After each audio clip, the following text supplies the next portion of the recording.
สวัสดีครับน้องๆวันนี้เราก็จะมาทบทวนพื้นฐานก่อนเรียนวิชาแคลคูลัสธุรกิจนะครับหรือว่าแคลบัสนั่นเองเนาะก็คลิปนี้เนี่ยนะครับจะเป็นการรวบรวมเนื้อหาพื้นฐานทั้งหมดที่พี่มองว่าเป็นสิ่งที่จำเป็นนะครับในการเรียนวิชานี้เนาะถ้าเกิดว่าเราได้พวกเนี้ยก็จะสามารถเรียนในวิชานี้ได้ไม่ยากนะครับซึ่งเนื้อหาพวกเนี้ยพี่มั่นใจว่าน้องเนี่ยยังไงก็เคยได้เรียนมาแล้วเนาะในวิชาคณิตเพิ่มเติมหรืออะไรก็แล้วแต่ตอนม.ปลายใช่ไหมครับเดี๋ยวจะมาทบทวนกันดีกว่านะว่ามีเรื่องอะไรบ้างที่พี่มองว่าตรงเนี้ย จำเป็นต้องรู้นะครับลองดูซิว่ายังจำกันได้ไหมเนาะโอเคเดี๋ยวเรื่องแรกนะครับที่พี่ทบทวนเนี่ยก็คือจะเป็นเรื่องของลำดับและอนุกรมเรขาคณิตน้องจะงงว่าเอ๊ะทวนทำไมเรื่องนี้ใช่ไหมครับคือตรงพาร์ทแรกนะครับของวิชานี้เนาะมันจะเป็นเกี่ยวกับคณิตศาสตร์การเงินซึ่งคณิตศาสตร์การเงินเนี่ยมันก็จะคล้ายๆกับที่เราเรียนมาตอนม .6 นั่นแหละครับก็คือเรื่องของพวกดอกเบี้ยค่างวดต่างๆใช่ไหมครับทีเนี้ยพื้นฐานที่สำคัญในเรื่องนี้ก็คือเรื่องของลำดับและอนุกรมเรขาคณิต นะครับลำดับเรขาคณิตเป็นยังไงครับสมมุติว่ามันคือลำดับที่ยกตัวอย่างเนาะ3 6 12 24อ่ะอย่างเงี้ยครับคือลำดับที่สังเกตได้ว่าพจน์แรกเนี่ยเป็น3พจน์ที่2เป็น6 12 24คือแต่ละพจน์เนี่ยคูณ2เข้าไปทุกพจน์เรื่อยๆถูกไหมครับคูณ2คูณ2ซึ่งไอ้ตรงคูณ2ตรงเนี้ยครับถือว่า2เป็นอะไรเอ่ย2เนี่ยเป็นอัตราส่วนร่วมถูกไหมที่เรานิยมใช้ตัว r เป็นตัวย่ออันนี้คือ r เป็นอัตราส่วนร่วมซึ่งลำดับถ้าเป็นเรขาเนี่ยจะต่างจากเลขคณิตตรงที่ว่าอะไรครับเลขคณิตเนี่ยจะเป็นลักษณะของการบวกเนาะก็คือเช่น3 5 7 9อย่างเงี้ยบวก2บวก2บวก2ไปเรื่อยๆถูกไหมครับแต่ถ้าเป็นลำดับเรขาเนี่ยจะเป็นลักษณะของการคูณไปเรื่อยๆซึ่งไอ้ตรงถ้าเอาพจน์ที่2หารพจน์แรกเนาะเราก็จะได้ทราบว่าเฮ้ยอัตราส่วนร่วมเป็นเท่าไหร่ใช่ไหมครับซึ่งพจน์ทั่วไปของระดับเรขาคณิตเนี่ยยังจำได้ไหมเอ่ยสมมุติว่าเราต้องการรู้พจน์ที่ n ของระดับเรขาคณิตมันเกิดจากการเอาพจน์แรกเนี่ยนะครับ a1 คูณกับ r ยกกำลัง n ลบ1เช่นพจน์ที่2เนาะเราอยากรู้ว่าพจน์ที่2เป็นเท่าไหร่ a2 ก็เท่ากับอะไรครับ a1 คือ3เนาะคูณกับ r คือเท่าไหร่ r คือ2ใช่ไหมครับ2แล้วก็ยกกำลัง n ลบ1ก็คือ2ลบ1ก็ได้เป็น6โอเคน้องนี่ความรู้เดิมนะครับแต่ทีนี้ว่าพอเรารู้ลำดับเสร็จปุ๊บเราอยากจะรู้ตัวอนุกรมด้วยสมมติว่าอนุกรมของเราเนี่ยนะครับอนุกรมเรขาคณิตเนาะมันจะเป็นหน้าตาแบบไหนอนุกรมเรขาคณิตก็คือเอาลำดับแต่ละตัวนั่นแหละมาบวกกันใช่ไหมครับ มันจะเป็นแบบนี้ มันจะเป็น a1 แล้วก็บวกด้วย a1r บวก a1r กำลัง2แล้วก็บวกไปเรื่อยๆถูกไหมครับจนถึงพจน์ที่ n ก็คือบวกไปถึง a1 ยกกำลัง a1 คูณ r ยกกำลัง n ลบ1ใช่ไหมครับถ้าแบบนี้เราก็จะเรียกว่าอะไรครับเป็นผลบวกของอนุกรมเรขาคณิต n พจน์ถูกไหมก็คือบวกตั้งแต่พจน์แรกจนไปถึงพจน์ที่ n sn เท่ากับอันนี้แล้วก็แต่ทีเนี้ยสูตรเนี่ยหลายคนอาจจะจำได้เนาะแต่ว่าโทรนิดนึงว่าที่มายังไงใช่ไหมครับสมมุติถ้าเราต้องการจะหาเนี่ยว่าเฮ้ยอยากจะหาผลบวกของอนุกรมเรขาคณิตอันนี้ซึ่งจริงๆแล้วเนี่ยถามว่าเราบวกตรงๆเลยได้ไหมคำตอบคือได้แต่ประเด็นคือถ้าสมมติมีสัก100 พจน์อย่างเงี้ยครับเราคงบวกไม่ไหวถูกไหมเขาก็เลยมีสูตรขึ้นมาเพื่อที่จะอำนวยความสะดวกเรานั่นเองในการที่จะหาผลบวกตรงนี้สมมติว่าพี่ให้ตรงนี้เป็นสมการที่1นะครับแล้วพี่บอกว่าเราคูณ1ขอไปครับเราคูณ r เข้าไปทั้งสมการมันจะได้เป็น rsn ใช่ไหมครับเท่ากับ a1r บวก a1r กำลัง2บวก a1r กำลัง3บวกไปจนถึงอะไรครับบวกจนถึง a1 r ยกกำลัง n อันนี้สมการที่2สังเกตไหมครับว่า2สมการเนี่ยถ้าเราลบกันน่ะมันตัดกันได้หลายตัวถูกไหมเพราะว่าตรงเนี้ยก็ตัดได้ถูกไหมครับนี่ตัดได้อันนี้ก็ตัดได้อันเนี้ยก็ตัดได้แล้วอย่าลืมว่าตรงเนี้ยมันก็ยังมีอะไรอีกด้วยครับมันยังมี a1 r ยกกำลัง n ลบ1อีกเนาะเพราะฉะนั้นตรงเนี้ยก็ตัดได้โอ้ตัดได้หลายตัวเลยถูกไหมครับมันจะตัดไปจนเหลือแค่ไอตัวนี้ก็คือ a1 กับ a1 คูณ r ยกกำลัง n หรือแค่2ตัวนี้ ถูกไหมครับดังนั้นเนี่ยเราก็เลยลองเอา2สมการนี้มาลบกันดูเนาะมันจะได้ว่า2สมการที่2ลบ1ได้เลยครับก็ได้ rsn ลบกับ sn เนาะเท่ากับอะไรเอ่ยเท่ากับ a 1คูณ r ยกกำลัง n ลบ a 1ทีนี้รูปนี้มันยังไม่สวยเราลองมาจัดรูปกันหน่อยนะครับเราก็ดึง sn ออกมา sn คูณกับอะไรครับคูณกับ r ลบ1ใช่ไหมเท่ากับ a 1เนี่ยก็ดึงได้เหมือนกันเนาะเป็นตัวร่วมฝั่งนู้นนะฝั่งขวาก็เป็น a 1คูณกับ r ยกกำลัง n ลบ1ที่เหลือเนี่ยคุ้นๆไหมครับก็จบแล้วเราก็แค่ย้ายข้างไปเท่านั้นเองก็จะได้ว่า sn เนี่ยของเราเนี่ยนะครับเท่ากับอะไรเอ่ยเท่ากับ a 1คูณ r ยกกำลัง n ลบ1ส่วนด้วย r ลบ1ใช่ไหมครับโดยที่ตรงเนี้ยอย่าลืมเนาะว่าเงื่อนไขเนี่ย r เนี่ยต้องห้ามเท่ากับเท่าไหร่ครับห้ามเท่ากับ1เนาะเพราะไม่งั้นส่วนจะเป็น0ใช่ไหมครับก็คือสูตรนี้จะใช้ไม่ได้ถ้าเกิดว่า r เป็น1แล้วถ้า r เป็น1ทำไงก็ถ้าเรารู้จำนวนพจน์ก็ไม่ยากถูกไหมครับสมมุติว่าเรารู้ว่าเฮ้ยผลบวกของเราเนี่ยถ้า r เป็น1แสดงว่าทุกพจน์มันเท่ากันหมดถูกไหมสมมติ r เป็น1แสดงว่าแต่ละพจน์เนี่ยถ้า r เป็น1มันจะเป็น a 1บวก a 1 r บวก a 1 r กำลัง2นี่บวกไปเรื่อยๆถูกไหมครับซึ่งบวกไปถึง a 1 r ยกกำลัง n ลบ1เนี่ยตรงเนี้ยถ้าเท่ากับ1เนี่ยทุกพจน์มันก็จะเท่ากันหมดถูกไหมตรงนี้คือ a 1ตรงนี้ก็ a 1 a 1ไปเรื่อยๆก็แค่เอาจำนวนพจน์เนี่ยคูณ a 1เข้าไปเท่านั้นเองนะครับซึ่งสูตรนี้มันใช้ตอนไหนถ้าเราจำกันได้มันจะใช้ในการหาเรื่องของดอกเบี้ยทบต้นถูกไหมครับอย่างตัวเนี้ยถ้าเป็นลำดับเรขาคณิตเนี่ยมันจะเป็นลักษณะของการที่ฝากเงินไว้งวดเดียวเช่นสมมุติว่าฝากเงินไว้100 บาทอย่างเงี้ยครับแล้วดอกเบี้ยคิดทบต้นให้ทบต้นหมายถึงว่าสมมุติว่าตอนฝากเนี่ย100 บาทถูกไหมสมมุติว่าเราบอกว่าให้งวดนึงให้ดอกเบี้ย3%แสดงว่าพอผ่านไป1งวดนะครับเงินจาก100 บาทมันต้องกลายเป็น100แล้วก็คูณกับ1.03ถูกไหมเพราะมันเพิ่มขึ้นมา3%แล้วพอเป็นทบต้นนะครับเขาจะทบต่อไปเรื่อยๆคือต่างจากเชิงเดียวเนาะถ้าเป็นเชิงเดียวเนี่ยเป็น simple interest เนี่ยเขาจะไม่ทบต้นให้เราแต่ถ้าเป็นแบบทบต้นเนี่ย compound เนี่ยเขาก็จะทบไปเรื่อยว่าเฮ้ยโอเคงวดที่แล้วเนี่ยได้เท่านี้นะพอฝากยังไม่ถอนพอฝากงวดต่อไปปุ๊บมันก็จะทบต้นไปเรื่อยก็เป็นกำลัง2กำลัง3กำลัง4ไปเรื่อยๆถูกไหมครับสมมุติว่าอย่างเงี้ยสมมติบอกว่าฝากเงิน100 บาทไว้5 งวดโดยที่ดอกเบี้ยงวดละ3%แสดงว่างวดแรกเนี่ย A1 ก็เป็น100ถูกไหมครับแล้ว R ของเราเนี่ยก็เป็น1.03ถูกไหมฝากไว้5 งวดงวดที่5ก็5ยกกำลัง5ลบ1ใช่ไหมครับก็เป็น100คูณ1.03ยกกำลัง4แค่นั้นเองเนาะนี่เป็นทบทวนแบบเบื้องต้นก่อนเนาะแต่ถ้าเป็นแบบอนุกรมเนี่ยมันจะเป็นลักษณะของการฝากไปเรื่อยๆถูกไหมครับคือฝากทุกงวดนั่นแหละไว้ง่ายเช่นสมมุติบอกว่าฝากเงิน100 บาทติดต่อกันนะครับ10 งวดถ้า10 งวดเนี่ยแสดงว่าอะไรครับสมมุติว่างวดที่1เนาะขอไปงวดที่0ถูกไหมครับงวดที่ไปถึงงวดที่10สมมติบอกว่าฝากเงินในงวดที่0 1 2 3 4 6 7 8 9แล้วไปถอนตอนงวดที่10ถ้าแบบนี้นะครับแสดงว่าไอ้100 บาทที่เราฝากตอนงวดที่0น่ะกว่าจะไปถึงงวดที่10มันต้องทบต้นกี่รอบครับ10 รอบถูกไหมครับก็จะกลายเป็นคูณ 1.03 ยกกำลัง10ถูกไหมครับ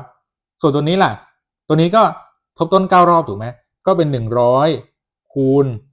1.03 ยกกำลัง9อย่างเงี้ยไปเรื่อยๆถูกไหมครับกำลัง9กำลัง8กำลัง7ไปเรื่อยๆเพราะฉะนั้นเนี่ยพอมาบวกกันใช่ไหมครับเพื่อจะหาว่าเฮ้ยสุดท้ายแล้วตอนถอนจะได้เท่าไหร่มันก็จะเข้าสูตรอนุกรมเรขาคณิตนั่นเองใช่ไหมครับที่มีอะไรเอ่ยถ้าแบบไม่งงเนาะเอาแบบตัวเลขจากน้อยไปมากก็จะเป็นสมมุติว่าตัวเลขน้อยสุดเนี่ยสมมุตินะครับสมมติว่าเป็น100คูณ 1.03อย่างเงี้ยแสดงว่าตัวนี้คือ A1 ของเราถูกไหมครับอันนี้คือ A1 R คือเท่าไหร่ก็คือ 1.03ใช่ไหมครับก็คูณไปคูณ 1.03 10 งวดเนาะก็อย่างยกกำลัง10แล้วก็ลบ1แล้วก็ส่วนด้วย 1.03 ลบ1แค่นั้นเองนะครับ ซึ่งถ้าเป็นในเรื่องของการอันนี้คือการฝากแต่เป็นการผ่อนเนี่ยมันจะมูลค่าจะกลับด้านถูกไหมครับถ้าเป็นการผ่อนเนี่ยจริงๆตรงนี้หลักการก็เหมือนกันแค่ว่าตรงยกกำลังครับมันจะติดลบถูกไหมมันจะติดลบไปเรื่อยก็คือสมมุติว่าตรงเนี้ยเนาะถือว่างวดแรกปุ๊บผ่อนปุ๊บตรงเนี้ยมูลค่าลดลงถูกไหมกลายเป็นยกกำลัง-1อันนี้นะครับอันนี้กลายเป็น-2นี่ไปเรื่อยเพราะสุดท้ายเนี่ยหลักการทำเนี่ยใช้สูตรได้เหมือนเดิมเลยแต่แค่ว่าอะไรครับเปลี่ยนยกกำลังจากบวกเป็นลบเท่านั้นเองในกรณีที่เป็นการผ่อนใช่ไหมครับแต่ว่าหลักการเหมือนเดิมเนาะแค่นั้นเองตรงนี้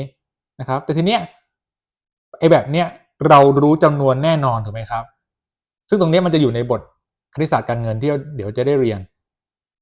แต่ถ้าเราไม่รู้จำนวนที่แน่นอนเนี่ยคือจำนวนมันเป็น n น่ะมันเป็นแบบอนันต์อย่างเงี้ยมันจะเป็นเขาเรียกว่าเป็นลำดับอนุกรมแบบอนันต์จำได้ไหมครับถ้าเป็นแบบนั้นน่ะสมมุติเนาะ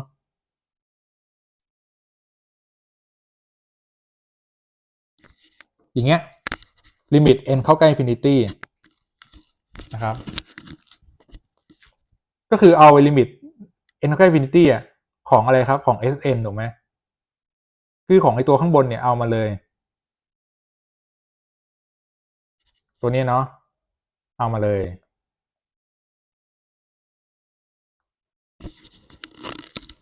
ทีเนี้ยพี่ถามหน่อยถ้าเกิดว่า n ของเราครับมากกว่า1สมมติ n เป็น 1.5 ก็ได้1.5 เราคิดแบบ common sense เนาะ1.5 ยกกำลัง infinity มันก็ได้เป็น infinity เลยถูกไหมครับดังนั้นเนี่ยตรงเนี้ยมันจะหาค่าไม่ได้ถูกไหมหรือถ้าน้อยกว่า-1เช่นเป็น-1.5 อย่างเงี้ย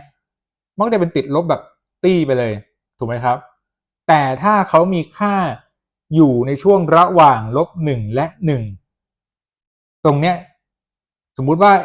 r ของเราเป็น 0.5 ยกกำลัง n โดยที่ n เนี่ยเป็นใกล้อินฟินิตี้เนาะคิดได้ง่าย 0.5 เนี่ยมันคือ1/2ถูกไหมถ้ายกกำลัง2ได้เท่าไหร่ครับ1/4ยกกำลัง3 1/8สังเกตไหมว่ายิ่งยกกำลังเท่าไหร่มันจะยิ่งมีค่าลดลงไปเข้าใกล้อะไรครับเข้าใกล้0นั่นเองซึ่งตรงนี้เป็นความรู้เรื่องอะไรถ้าจำได้จริงแล้วมันคือเรื่องของฟังก์ชัน exponential ใช่ไหมครับ exponential ก็คือเป็นฟังก์ชันเลขยกกำลังนั่นเองเนาะหน้าตากราฟจะเป็นแบบนี้ถ้าเป็นลักษณะนี้ครับกราฟจะเป็นแบบนี้ถูกไหมก็คือยิ่งกำลังมากขึ้นเท่าไหร่เนี่ยมันก็จะยิ่งเข้าใกล้ศูนย์มากขึ้นเท่านั้นแต่มันยังไม่ใช่ศูนย์นะครับแต่ใช้คำว่าเข้าใกล้ย้ำนะว่าเข้าใกล้คือมันใกล้เรื่อยๆแต่มันยังไม่ถึงศูนย์เนาะเนี่ยกราฟเป็นแบบนี้ถูกไหมครับซึ่งเดี๋ยวกราฟเดี๋ยวจะทวนกันด้วยนะว่าเป็นแบบไหนบ้างอย่างเงี้ยครับสมมุติว่า r ของเราอยู่ในช่วงระหว่าง-1และ1ตรงนี้มันจะได้ว่าตรงนี้เป็น0ถูกไหมครับพอเป็น0ปุ๊บเราก็เลยได้ว่าอะไรครับเราก็เลยได้ว่าตรงนี้เนาะค่าของเรามันก็เท่ากับเท่าไหร่พอเราเทคไอตัว n เท่ากับ infinity เข้าไปแล้วปุ๊บข้างบนเนี่ยมันจะได้เป็น-1ถูกไหมแล้วก็ส่วนด้วย r -1ซึ่งถ้าเราจัดให้มันสวยนิดนึงก็จะกลายเป็นอะไรครับสูตรที่เราคุ้นเคยกันนั่นแหละก็คือ a 1หารด้วย1ลบ r โดยตรงนี้เงื่อนไขของเราก็คืออะไรครับก็คือ r ของเราเนี่ยจะต้องอยู่ระหว่าง-1และ1ซึ่งเราสามารถเขียนได้ในรูป absolute ได้ถูกไหมครับว่า absolute r น้อยกว่า1ตรงนี้ในความหมายก็คืออะไรความหมายก็คือ-1น้อยกว่า r และ r น้อยกว่า1นั่นเองเนาะอันนี้ความรู้เดิมๆนะครับทีนี้พี่ว่าตรงนี้น้องน่าจะพอเคลียร์แล้วทีนี้สังเกตไหมว่าเมื่อกี้ที่พี่พูดนะครับมันจะมีอีกเรื่องหนึ่งที่เราต้องใช้หลักๆแน่นอนเลยในแคลคูลัสคือเรื่องฟังก์ชันถูกไหมอันดับแรกก่อนทบทวนนิยามฟังก์ชันก่อนฟังก์ชันเนี่ยจำได้ไหมครับว่าฟังก์ชันคืออะไรมันเป็นความสัมพันธ์นะถ้าเอาตามนิยามก็เลยมันมีความสัมพันธ์แบบหนึ่งที่ไอ้เจ้าสมาชิกตัวหน้าเนี่ยจับคู่กับตัวหลังได้แค่ครั้งเดียวยังไงสมมติฟังก์ชันเนี่ยสมมติเราให้เป็น f มานะครับเราบอกว่าอย่างนี้ก่อนพอมันมีความว่าเดี๋ยวพูดเดี๋ยวงงฟังก์ชันเนี่ยนะครับในนิยามของเขาเนี่ยมันมีความว่าความสัมพันธ์อยู่ด้วยถูกไหมคือความสัมพันธ์ที่สมาชิกตัวหน้าจับตัวหลังได้แค่ครั้งเดียวความสัมพันธ์เนาะที่หน้าจับหลังได้ครั้งเดียวมันก็เลยต้องถามลึกย้อนกลับไปอีกว่าแล้วคำว่าความสัมพันธ์เนี่ยมันคืออะไรนะครับ ความสัมพันธ์เนี่ยถ้าเอาตามนิยามของเขาอีกเนาะถ้าจำกันได้ความสัมพันธ์ก็คือเซตว่างถูกไหมหรือเซตของคู่อันดับทีนี้ต้องลงลึกอีกไหมย้อนกลับไปอีกว่าเฮ้ยแล้วเซตคืออะไรใช่ไหมครับเซตก็คืออะไรจริงๆเซตเนี่ยมันเป็นคำนิยามเดี๋ยวเขียนไว้ก่อนความสัมพันธ์ก็คือเซตว่างเนาะเซตว่างลักนี้จำได้ไหมเป็นลูกชิ้นเสียบไม้นะครับจะเขียนอย่างนี้ก็ได้หรือจะเขียนแบบนี้ก็ได้เนาะถูกไหมเป็นเซตว่างเซตว่างหรือเซตของคู่อันดับ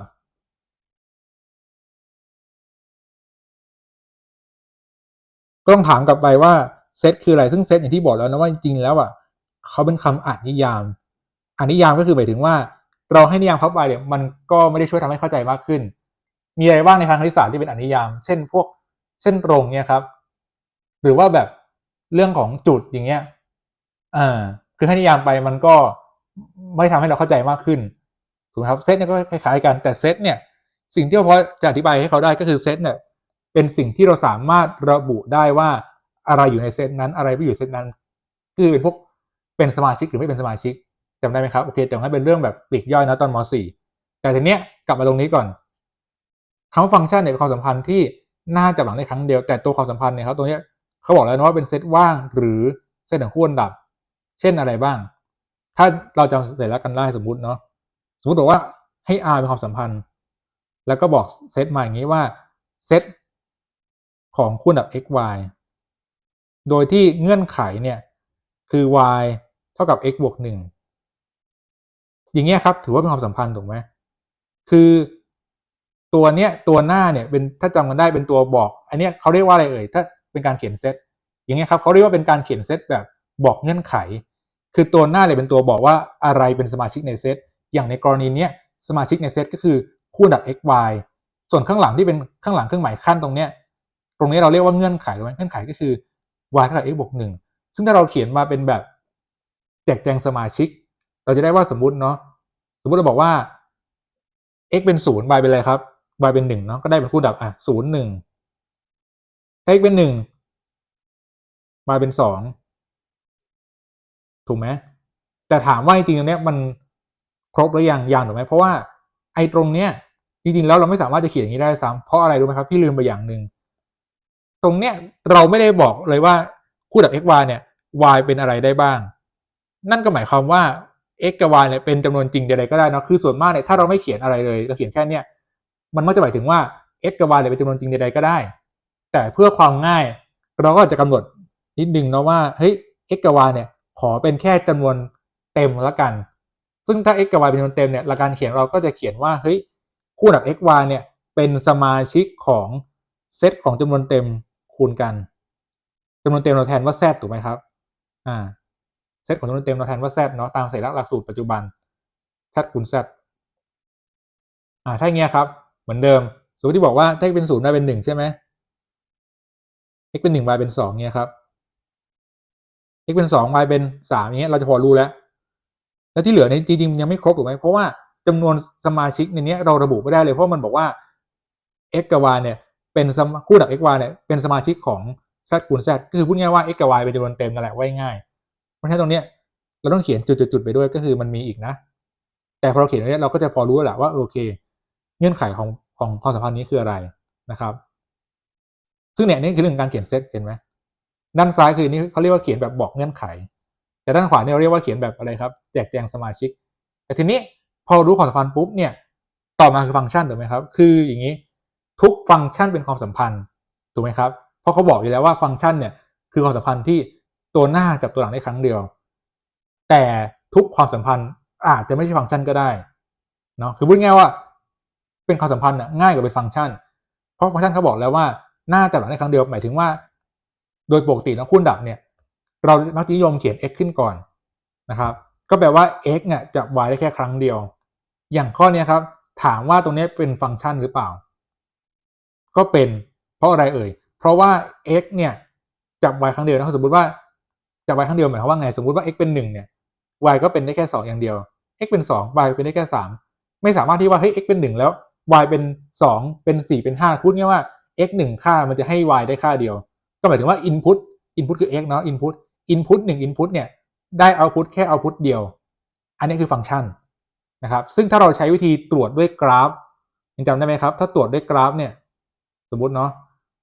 กราฟ y เท่ากับ x บวก1เขียนยังไงครับเป็นกราฟเส้นตรงใช่ไหมหน้าตาเป็นแบบนี้ถ้าบอกว่าตรวจด้วยกราฟเนี่ยให้เราลากเส้นเราบอกว่า x จาก y ได้ครั้งเดียวใช่ไหมก็แสดงว่าใน x เนี่ยสมมติ x จุดเนี้ยมันต้องมี y ได้แค่ค่าเดียวเลยให้เราลากเส้นตรงเป็นแนวตั้งเนาะก็คือขนานแกน y เพื่อตรวจสอบว่าอันเนี้ยเป็นฟังก์ชันหรือความสัมพันธ์ไม่ขอไปครับเป็นฟังก์ชันไหมถ้าเป็นฟังก์ชันเนี่ยพอเราลากเส้นเนี่ยไม่ว่าจะลากเส้นอย่างนี้ตรงไหนเนี่ยกราฟมันจะต้องตัดที่ตัวเส้นของเราเนี่ยได้แค่ครั้งเดียวสมมุติถ้าบอกว่าเฮ้ย x ขอไปครับถ้าบอกว่าความสัมพันธ์เนี้ยถ้า x เป็นอย่างนี้ปุ๊บ y มีจุดอย่างนี้ด้วยมี2จุดอย่างเงี้ยครับแสดงว่าไม่เป็นฟังก์ชันถูกไหมอันนี้ความรู้เดิมนะครับซึ่งมันจะมีบางอันที่มันไม่ได้เป็นฟังก์ชันใช่ไหมครับอย่างเช่นถ้าเราจำได้เนี่ยตอนภาคตัดกรวยที่เราเรียนเนี่ยครับพาราโบลาเนี่ยถ้าเป็นพาราโบลาแบบมอต้นนะแบบพื้นๆเนี่ยก็เป็นแบบคว่ำหงายถูกไหมครับคว่ำหงายแบบนี้ไอ้อย่างเงี้ยครับจะเป็นฟังก์ชันเพราะอะไรครับเพราะว่า x เนี่ยจับกบ y ได้แค่ครั้งเดียวถูกไหมครับแต่ถ้าเป็นพาราโบลาแบบที่ตะแคงซ้ายตะแคงขวาเนี่ยแบบอย่างเงี้ยจะไม่เป็นฟังก์ชันถูกไหมครับเพราะว่าอย่างเงี้ย x x 1 x เนี่ยสามารถที่จะให้ y ได้มากกว่า1ค่าอย่างเงี้ยไม่เป็นฟังก์ชันโอเคเนาะเพราะฉะนั้นเนี่ยเรื่องฟังก์ชันเนี่ยถามว่าโดเมนกับเรนจ์สำคัญไหมครับสำคัญเพราะมันจะทำบอกเราได้นะว่าเฮ้ยฟังก์ชันเนี้ยโดเมนก็คือช่วงของค่า x ที่เป็นไปได้ถูกไหมครับเรนจ์ก็คือช่วงของค่า y ที่เป็นไปได้มันเป็นยังไงอย่างพี่ถามน้องหน่อยสมมุติว่า y เท่ากับอะไรดี y เท่ากับ root x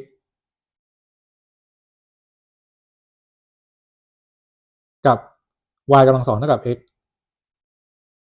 อย่างเงี้ยครับถามว่า2อันนี้เหมือนหรือต่างกันเป็นอันเดียวกันหรือเปล่าคำตอบก็คือ TikTok คือคนละอันกันถามว่าเพราะอะไรนะครับนอกจากมองเฮ้ยอันเนี้ยก็แค่อันนี้ยกกำลัง2มานี่นาใช่ไหมครับแต่อย่าลืมนะครับว่าคือโอเคยกกำลัง2มาเนี่ยก็ใช่แต่ในทางโดเมนกับเรนจ์เนี่ย2เนี่ยไม่เหมือนกันเพราะอะไรครับอันบนเนาะถ้าอันบนเนี่ยอย่าลืมว่าอันบนเนี่ย x ต้องมากกว่าเท่ากับ0เท่านั้นถูกไหมเพราะ x อยู่ใต้ square root แต่อันล่างเนี่ย x อาจจะไม่มากกว่า0ก็ได้ขออภัยนี่ไปอันเนี้ย y มากกว่าเท่ากับ0ถูกไหมแต่อันล่างเนี่ยนะครับ y อาจจะไม่มากกว่า0ก็ได้เพราะอะไรสังเกตนะครับเนื่องจากว่าด้านขวาของอันบนเนี่ย y เท่ากับ root x แสดงว่า root x เนี่ยยังไงซะถ้าอยู่ภายใต้เซตของจำนวนจริงเนาะยังไงเนี่ย root x มันไม่มีทางน้อยกว่า0แน่นอนนั่นทำให้ y ของเราเนี่ยก็ต้องมากกว่าเท่ากับ0ไปด้วยแต่อันล่างเนี่ยนะครับอันล่างเนี่ยเดี๋ยวเขียนเพื่อไม่ให้งงเดี๋ยวคนพูดจะงงเองแล้วอันบนเนาะอันบนจะเห็นได้ว่า x ของเราเนี่ยนะครับต้องมากกว่าเท่ากับ0เท่านั้นถูกไหมเพราะอยู่ใต้ square root นั่นทำให้ไอตัว y ของเราเนี่ยก็มากกว่าเท่ากับ0ไปด้วยอันนี้คือพูดถึงเฉพาะจำนวนจริงเนาะไม่ต้องพูดถึงเชิงซ้อนแต่อันล่างเนี่ยนะครับ x ของเราเนี่ยถามว่าต้องมากกว่าเท่ากับ0ไหมคำตอบคือใช่เพราะอะไรครับเพราะมันเป็น y กำลัง2ซึ่ง y กำลัง2เนี่ยยังไงy กำลัง2ออกมามันต้องไม่ติดลบอยู่แล้วถูกไหมนั่นทำให้ x ของเราเนี่ยมากกว่าเท่ากับ0อยู่แล้วแต่ทีนี้ไอตัว y ครับตัวไส้ในถามว่า y เป็น-3ได้ไหมได้ถูกไหมครับเพราะว่า-3ยกกำลัง2ก็ได้9คือเป็นบวกอยู่ดีเพราะฉะนั้นตรงเนี้ย y เนี่ยมันก็คือเป็นจำนวนจริงใดๆก็ได้ถูกไหมครับนั่นทำให้ตรงเนี้ยเราจะสามารถกล่าวได้เลยว่าสองอันนี้แตกต่างกันนะครับหรือถ้าเขียนกราฟเนี่ยอย่างอันบนเนี่ยครับอันบนเนี่ยกราฟจะแบบนี้ถูกไหมมันจะเป็นแบบเส้นโค้งแบบนี้นะครับคือฟังก์ชันอัตตรกยะแต่ถ้าอันล่างเนี่ย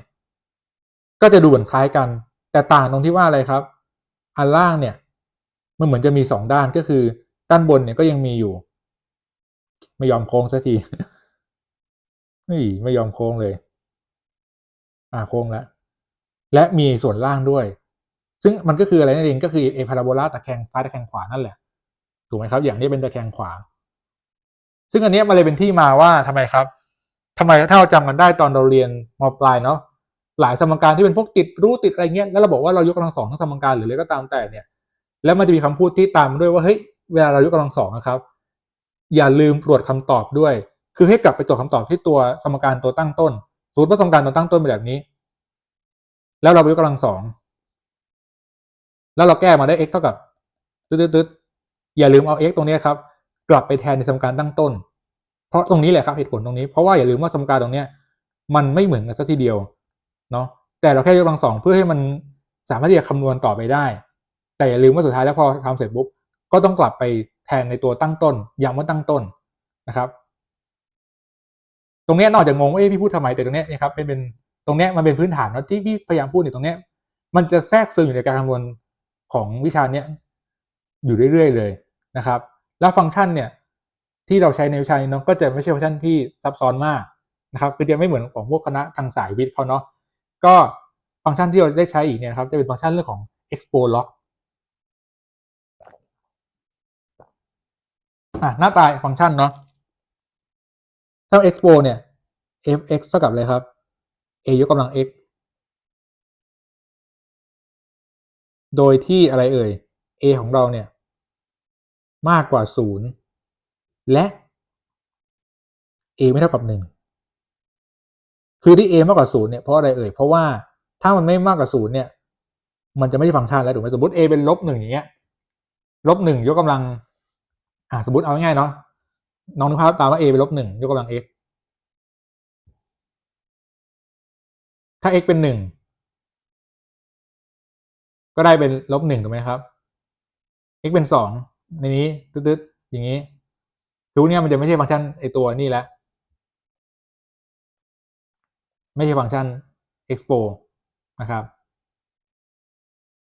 expo แบบนี้ส่วน log เนี่ย log จริงๆแล้วเขาเป็นฟังก์ชัน inverse ของ expo เนาะเผื่อใครจำได้ inverse ก็คืออะไรสมมุติว่าอันเนี้ย fx คือ y ถูกไหม y เท่ากับ a ยกกำลัง x inverse ก็คือการเปลี่ยน x เป็น y y เป็น x ถูกไหมครับเราจะได้เป็น x เท่ากับ a ยกกำลัง y ทีเนี้ยเราใช้สมบัติ log take log เข้าไป log x เท่ากับ log a ยกกำลัง y ซึ่ง log a ยกกำลัง y เนี่ยเราดึง y ไปข้างหน้าได้ถูกไหมถ้าจำได้มันจะกลายเป็น log x เท่ากับอะไรครับ y log a เราก็จะได้ว่า y ของเราเนี่ยก็คือ log x หาร log a ซึ่งตรงนี้ก็จะแปลว่าฐาน log น่ะมันเท่ากันถูกไหมคือส่วนมาก log เนี่ยถ้าเราไม่เขียนฐานเนี่ยเราจะถือว่าอะไรครับ log ตรงนั้นน่ะเป็นล็อกริทึมสามัญคือเป็นล็อกฐาน10ถูกไหมโดยมากแต่จริงตรงนี้ไม่ต้องฐาน10ก็ได้เป็นฐานใดๆก็ได้ขอแค่ว่าฐานมันเหมือนกันนะครับถ้าฐานเหมือนกันเนี่ยเราสามารถที่จะลดรูปก็ได้อีกถูกไหม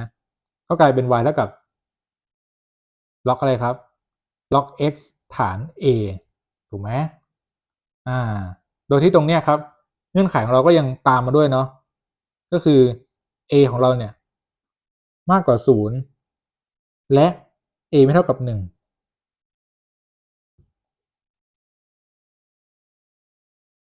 ซึ่งตรงนี้มันจะมาต่อด้วยตรงที่ว่าไอตัว x ของเราเนี่ยก็ต้องมากกว่า0ด้วยถูกไหมเงื่อนไขเราก็คืออะไรครับเงื่อนไขเราถ้าเป็นฟังก์ชัน expo เนาะก็คือตัว y เนี่ยมากกว่า0อยู่แล้วเพราะว่าถ้ายกกำลังเป็นบวกเนี่ยยกกำลังยังไงมันก็ไม่มีทางติดลบถูกไหมครับแล้วก็ไม่มีทางเป็น0ด้วยถูกไหมทีนี้เดี๋ยวตรงนี้เดี๋ยวอาจจะนึกตามไม่ทันเอาเป็นกราฟถ้า a ของเรามากกว่า1เช่น a เป็น2อย่างเงี้ยครับกราฟจะเป็นไงครับสมมุติว่า a เป็น2ถ้า x เป็น0ปุ๊บ y เป็น1เนาะอย่างงี้สมมุติว่า t เป็น2ปุ๊บ2กำลัง1ได้2 2กำลัง2ได้4 2กำลัง3ได้8ไปเงี้ยมันจะเพิ่มขึ้นแต่ว่าสังเกตว่าอัตราการเพิ่มขึ้นเนี่ยมันจะเพิ่มขึ้นแบบรวดเร็วขึ้นเรื่อยๆเพราะงั้นกราฟเลยแบบนี้ถูกไหมครับไม่ยอมโค้งให้เนาะมันจะเป็นแบบนี้ นะครับถ้า x น้อยกว่า0ปุ๊บเช่นสมมุติว่า2ยกกำลังลบ1ลบ2ลบ3ลบ4เงี้ยไอตัวกราฟเราก็ยังมากกว่าตัว y ของเราก็ยังมากกว่า0อยู่ถูกไหมครับแต่แค่ว่ามันจะลดลงเรื่อยๆเนาะอย่างเงี้ยครับก็คือสังเกตไหมว่าถ้า x เพิ่มขึ้นเนี่ย y จะเพิ่มขึ้นเรื่อยๆอย่างเงี้ยเราเรียกว่าเป็นฟังก์ชันเพิ่มถูกไหมอันนี้คือในกรณีที่ a มากกว่า1แต่ถ้า a อยู่ระหว่าง0และ1ก็เหมือนที่บอกไปเมื่อกี้นี้ครับถ้า a อยู่ระหว่าง0และ1เนี่ยกราฟเขาจะกลับด้านกันเนาะ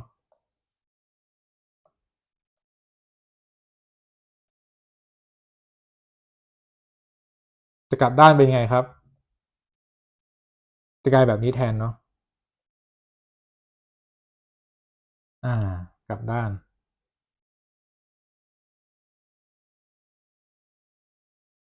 อันนี้คือในกรณีที่ a ของเราอยู่ระหว่าง0และ1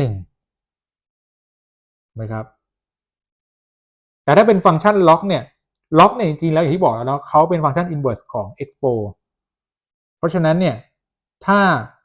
สมมุติว่าฐานของเราเนี่ยถ้า a มากกว่า1เนี่ยมันเป็นแบบนี้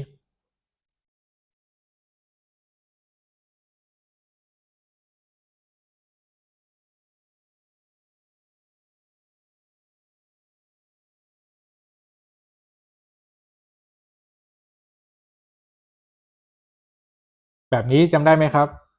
แบบนี้ก็คือว่าเดี๋ยวเขียนกำกับอะไรน้องงง y เท่ากับล็อก x ฐาน a ถูกไหมถ้า a มากกว่า1มันจะเป็นแบบนี้ความหมายคือยังไงความหมายคือถ้า x เพิ่มขึ้นเนี่ย y ก็จะเพิ่มขึ้นตรงนี้ถามหน่อยครับว่าตรงนี้จุดนี้คืออะไรจุดนี้พิกัดคือตรงเท่าไหร่ดี10ถูกไหมคือ x เป็น0ปุ๊บขอไปครับ x เป็น1 y เป็น0ถ้า x เพิ่มขึ้น y เพิ่มขึ้นคือในกรณีที่อะไรครับตรงนี้ย้ำนะว่าฐานเรามากกว่า1คือฐานมากกว่า1แล้วตรงนี้สังเกตไหมว่ากราฟของพี่เนี่ยมันไม่ได้ไปต่อตรงนี้ถูกไหมเพราะอะไรครับเพราะอย่างที่บอกแล้วนะว่า x ของเราต้องอะไรต้องมากกว่า0เท่านั้นถูกไหมไอตัวหลังล็อกต้องมากกว่า0นั่นทำให้ยังไงซะ x ของเรามันต้องไม่มีทางไปฝั่งนี้ถูกไหมไม่มีทางที่จะไป2จตุภาคนี้และมันก็ต้องไม่แตะไอตัวแกน y ด้วยถูกไหมครับมันแค่เข้าใกล้ซึ่งตรงนี้ถ้าสังเกตจริงมันก็คือเป็นการเหมือนเขาเรียกว่ากลับจากกราฟตัวนี้ไหมเนี่ยจากตัวเนี้ยจริงๆแล้วเขาคืออินเวอร์ตกันถูกไหมอินเวอร์ตกันก็คือหมายถึงว่าไงหมายถึงว่าอย่างที่บอกแล้วอินเวอร์ตก็คือ x เป็น y y เป็น x ใช่ไหมครับอย่างตรงเนี้ยเราบอกว่าอะไรเราบอกว่าตอนเป็นฟังก์ชัน expo เนี่ย x ของเราเนี่ยเป็นจำนวนจริงใดๆก็ได้ถูกไหมแต่ว่า y ของเราต้องมากกว่าเท่ากับ0เท่านั้นพอเป็นล็อกปุ๊บก็แค่กลับกันถูกไหมครับเปลี่ยนนี้เป็น y เปลี่ยนนี้เป็น x จบนะครับถูกไหมแล้วตรงกันไหมครับตรงกันถูกไหมอย่างเนี้ย x ก็คือต้องเป็นตรงนี้เขียนผิดนิดนึงมาช่วงเปิดเนาะ x เนี่ยก็ต้องมากกว่า0ถูกไหมแล้ว y ก็ต้องเป็นจำนวนจริงอะไรก็ได้แค่นั้นเองนะครับอันนี้คือเป็นกรณีที่ฐานมากกว่า0เนาะแต่ถ้าฐานน้อยกว่า0ล่ะขอไปถ้าฐานอยู่ระหว่าง0และ1เป็นยังไงนะครับ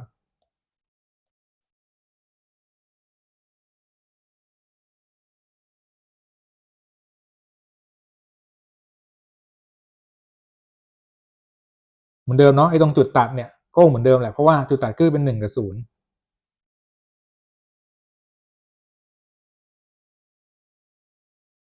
ก็ใกล้กันแบบนี้แทนถูกไหมแบบนี้เพราะว่าอะไรครับเพราะว่าอย่าลืมว่ายังไงซะ x ของเราก็ต้องมากกว่า0อยู่ดีถูกไหมแต่ว่ากราฟแทนที่มันจะเป็นทิศทางเนี้ยมันจะทิศทางจะกลับกันแล้วซึ่งจริงๆแล้วตรงเนี้ยก็คือเอาโดเมนกับเรนจ์ของตัวนี้ครับมาอินเวอร์ตถูกไหมคือมาเปลี่ยนกันหลักการก็เหมือนเมื่อกี้เนี่ยแค่นั้นเองนะครับทีนี้ถามว่าพี่มานั่งพูดตรงนี้ทำไมใช่ไหมครับตรงเนี้ยมันจะเป็นส่วนที่เราเกี่ยวข้องในการหลายเรื่องเลยคือตอนทำลิมิตเนี่ยเราก็จะใช้ตรงนี้แหละนะครับเพราะว่าลิมิตเวลาเข้าใกล้ตี้เนาะอย่างเงี้ยสมมติพี่ถามหน่อยว่า2ยกกำลังลิมิต x เข้าใกล้ฟินิตี้ของ2ยกกำลัง x อย่างเงี้ยเราก็จะรู้เลยว่าโอเคอย่างเงี้ยนะมันเป็นอะไรครับบวกฟินิตี้อย่างเงี้ยนะครับตรงนี้เดี๋ยวมันจะเอาไปใช้แน่นอนอยู่แล้วนะครับแล้วก็เวลาเราทำพวก diff หรือ integrate เนี่ย เราจะใช้ตัวฟังก์ชันล็อกกับ export เนาะเพราะพวกตรีโกณอะไรของเราไม่ต้องยากขนาดนั้นเราแค่ฟังก์ชันล็อกกับ export นั่นทำให้เราต้องสามารถที่จะจำพวกลักษณะพื้นฐานของฟังก์ชันเหล่านี้ได้นะครับรวมถึงสมบัติด้วยเนาะสมบัติอย่างเช่นอะไรครับสมบัติอย่างเช่นว่าสมบัติที่ดูแบบเบสิกเนาะ3 ยกกำลัง a คูณ3 ยกกำลัง b ได้เท่าไหร่ครับฐานเหมือนกันเลขชี้กำลังบวกกันอย่างเงี้ยเป็นพื้นฐานที่เราต้องได้ถูกไหมครับเป็นพื้นฐานแบบพื้นฐานเดิมเนาะเช่นตัวอย่างซึ่งอันเนี้ยถ้าเป็นหารก็แค่เปลี่ยนเป็นลบถูกไหมครับอันนี้แบบความรู้เดิมๆเลย3 ยกกำลัง a ทั้งหมดยกกำลัง b ก็ได้เลยครับ3 ยกกำลัง ab นี่เดิมๆเนาะไม่มีอะไรล็อกก็เหมือนกันล็อก a บวกล็อก b ก็ได้ล็อก ab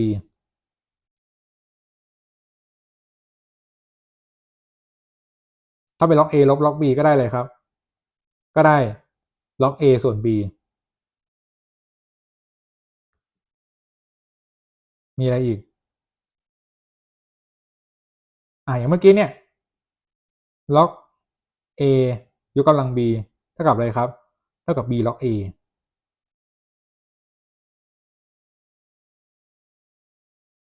ล็อก b หารล็อก a ก็ได้อะไรเอ่ยก็ได้ล็อก b ฐาน a อย่างเงี้ยนะครับเป็นความรู้ฐานเดิมแต่ตรงเนี้ย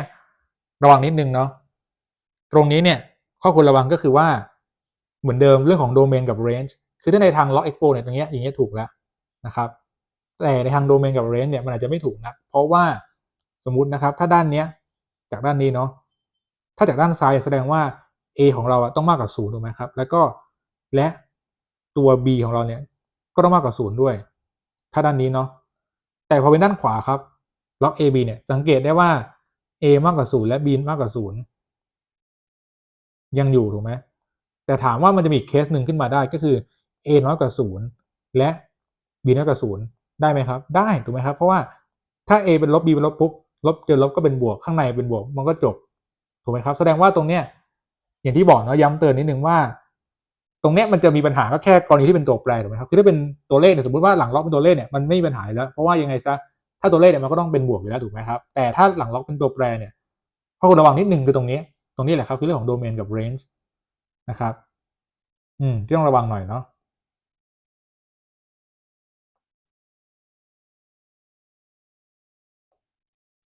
เหมือนกับอะไรอีกเหมือนกับ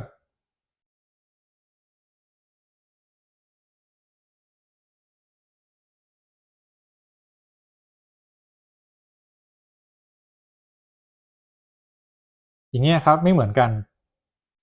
ยังไงถ้าเราเขียนในรูปของเลขกำลังเนาะมันจะเป็น x ยกกำลัง1/2แล้วก็ยกกำลัง2ข้างนอกอย่างนี้ถ้าเขียนเลขยกกำลังนี้จะกลายเป็น x ยกกำลัง2แล้วก็ยกกำลัง1/2ข้างนอกอย่างนี้ซึ่งมันดูเหมือนจะเหมือนกันถูกไหมครับตามกฎของเลขยกกำลังแต่จริงๆอย่าลืมนะว่า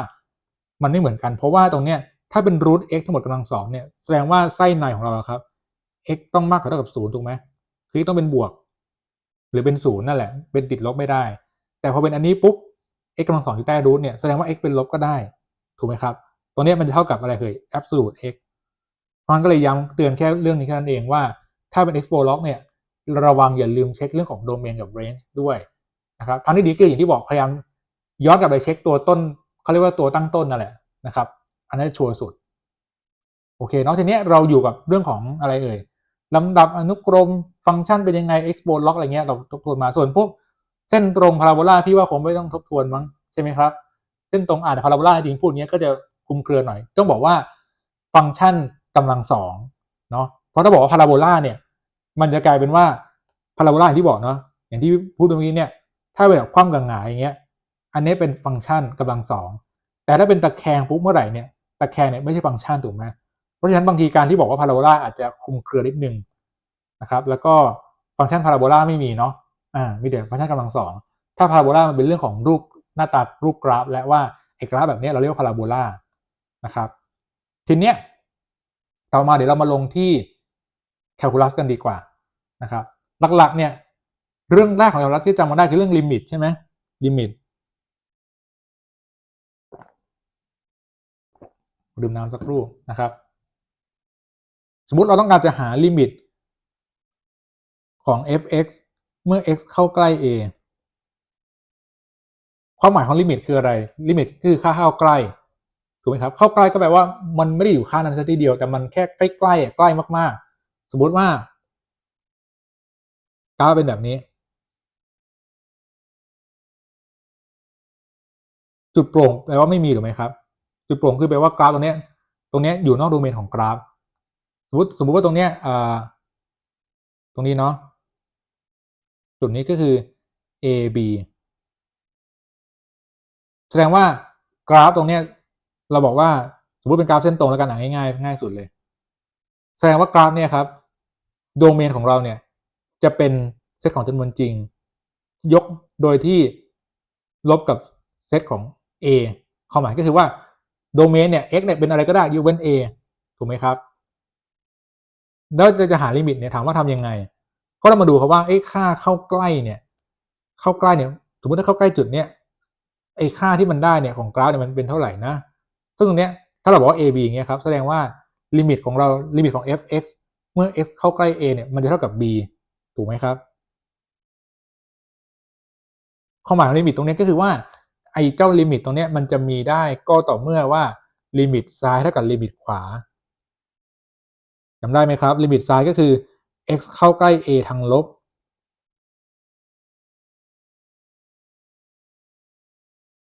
แล้วก็อะไรเอ่ยเท่ากับลิมิตของ fx เมื่อ x เข้าใกล้ a ทางบวกเนาะถ้าสมมุติว่ากราฟเป็นแบบนี้แล้วต้องการจะหาลิมิตที่เข้าใกล้สมมติว่าตรงนี้เป็น a b จุดนี้เนาะจุดนี้เป็น a b จุดนี้เป็น a c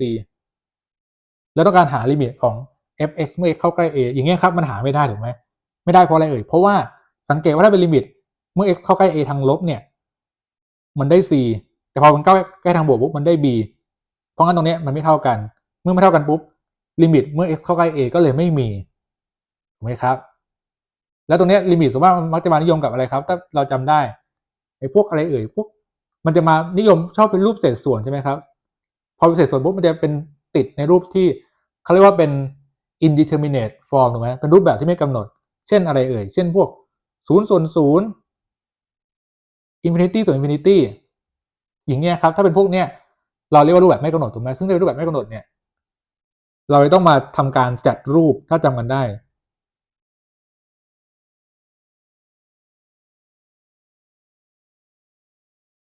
สมมติเป็นแบบนี้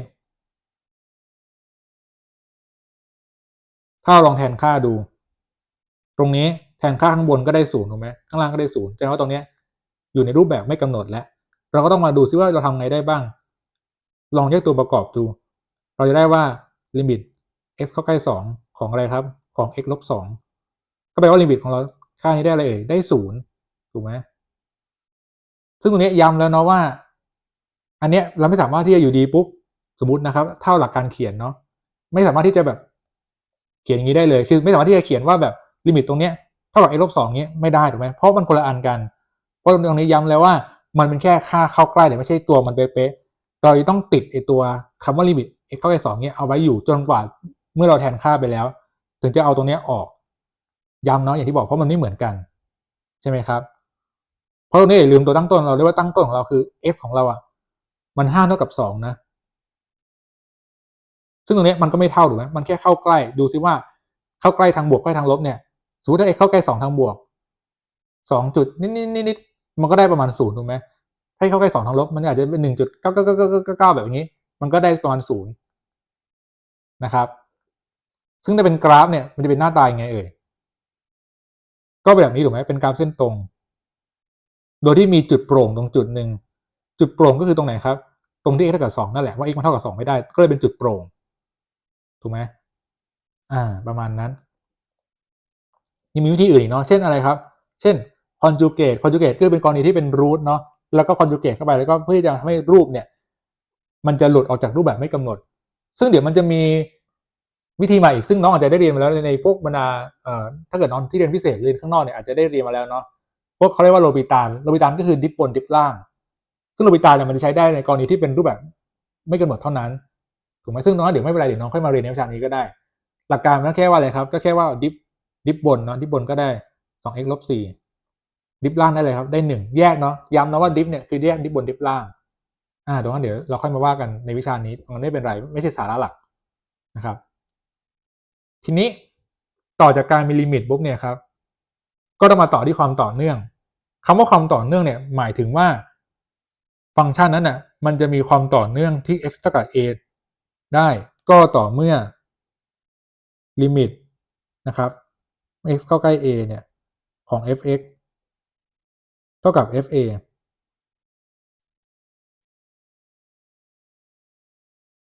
ถ้าเอาตาม common sense ง่ายๆครับ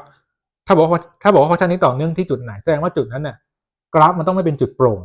เอาแบบง่ายๆเลยคือกราฟมันต้องสามารถที่จะลากเส้นแบบนี้ต่อไปได้เรื่อยๆโดยที่สมมติว่าเราต้องการบอกว่าให้จุดเนี้ยต่อเนื่องแสดงว่าจุดเนี้ยแสดงว่าจุดเนี้ยสมมติบอกว่าให้อยากให้ x ต่อ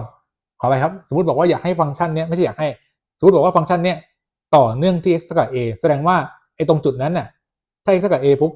ไอ้ตรงกราฟมันต้องไม่เป็นจุดโปร่งนะครับนั่นหมายถึงว่ามันต้องเป็นค่านั้นได้เนาะอย่างอันเนี้ยสมมติฟังก์ชันนี้เนาะเราก็บอกเลยว่าฟังก์ชันเนี้ยไม่ต่อเนื่องที่ x เท่ากับ2เพราะอะไรครับเพราะที่ x เท่ากับ2มันเป็นจุดโปร่งถูกไหมคือพูดง่ายว่าแทน x กับ2ไม่ได้เดี๋ยวน้องจะงงย้ำอีกเหมือนเดิมว่าหมายถึงเฉพาะก้อนนี้นะหมายถึงเฉพาะก้อนนี้นะครับตัวลิมิตไม่เกี่ยวเนาะพูดถึงว่าฟังก์ชันเนี่ยถ้า f(x) เท่ากับก้อนเนี้ยก้อนกลมๆเนี่ยมันจะไม่ต่อเนื่องที่ x เท่ากับ2หลักการคือเท่านั้นเองเพราะงั้นตรงนี้ครับถ้าตามนิยามเขาที่บอกนะเนาะฟังก์ชันจะต่อเนื่องก็ต่อเมื่อลิมิตของ f(x) เมื่อ x เข้าใกล้ a เนี่ยเท่ากับ fa ซึ่งก็หมายถึงว่าอะไรหมายถึงว่าอันดับแรกเลยต้องมีลิมิตแน่ๆล่ะถูกไหมครับเพราะถ้าไม่มีลิมิตเนี่ยเรื่องต่อเนื่องก็คือจบเลยถูกไหมครับในทางกลับกันถ้าบอกว่าฟังก์ชันนั้นต่อเนื่องที่จุดนั้นก็แสดงว่าจุดนั้นน่ะต้องมีลิมิตแน่นอนเลยถูกไหมครับเพราะอย่าลืมนะย้ำนะว่าอันนี้คือนิยามของฟังก์ชันต่อเนื่องว่าต่อเนื่องเนี่ยต่อเนื่องหรือเปล่าให้ดูว่ามันสอดคล้องกับตัวนิยามนี้ไหมนะครับถ้าสอดคล้องหมายความว่าอันดับแรกเนาะ fa ต้องหาค่าได้ก่อนอย่างอันเนี้ยครับถ้าพี่ให้ตรงนี้อย่างที่บอกพี่ให้ตรงนี้เป็น fx ถ้าพี่แทนพี่ต้องการจะหา f2 หาได้ไหมครับหาไม่ได้ถูกไหมอย่างที่บอกแล้วเพราะว่า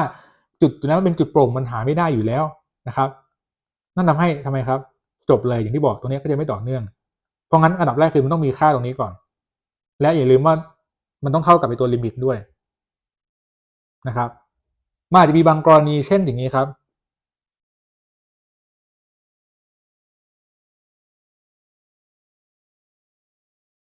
อย่างเงี้ยสมมติว่าตรงเนี้ย fa หาค่าได้ก็จริงเพราะเป็นจุดทึบถูกไหมตัวอย่างเช่นอะไรบ้างสมมตินะสมมติแบบง่ายๆเลยน้องเคยเห็นมาเช่นแบบนี้ไหมครับที่บอกเงื่อนไขมาว่า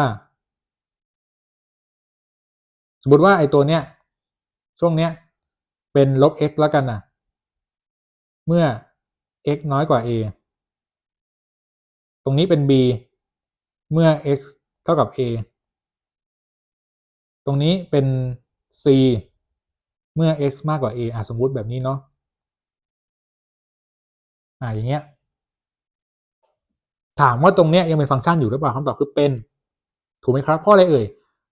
ฟังก์ชันอย่างที่บอกแล้ว x 1ค่าต้องให้ y ได้แค่ค่าเดียวอันนี้ก็เหมือนกัน x 1ค่าเนี่ยตรงเนี้ย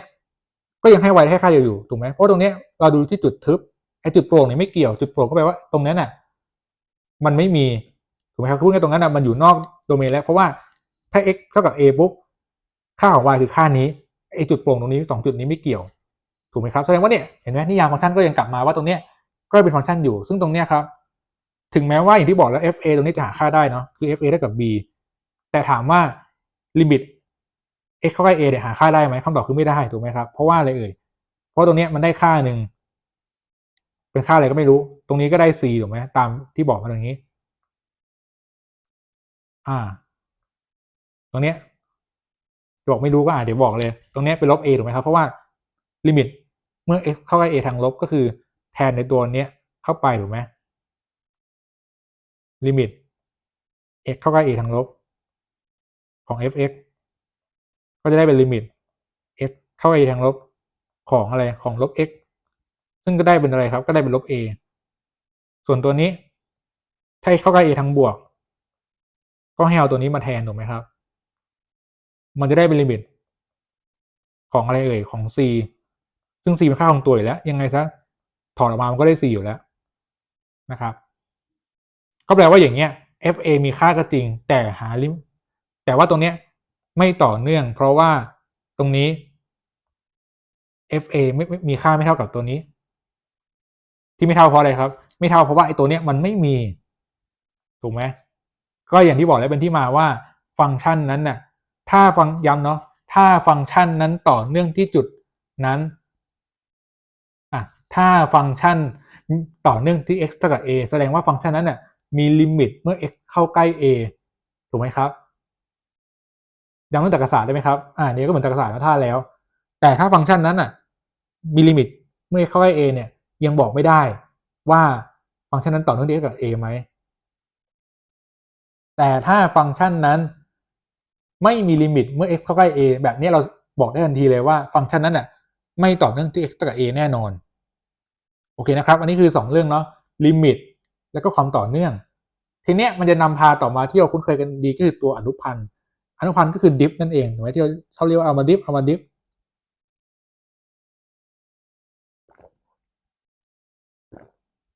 ตัวอนุพันธ์เนี่ยครับจริงๆแล้วเนี่ย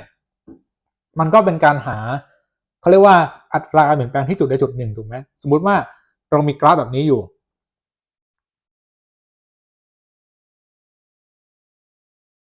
ไม่ยอมโค้งสักทีอย่างเงี้ยครับแล้วเราอยากจะหาว่าเฮ้ยไอ้ที่จุดเนี่ยความชันของกราฟเป็นเท่าไหร่นะครับซึ่งจริงๆแล้วอนุพันธ์เนี่ยถ้าเอาตามนิยามเนาะ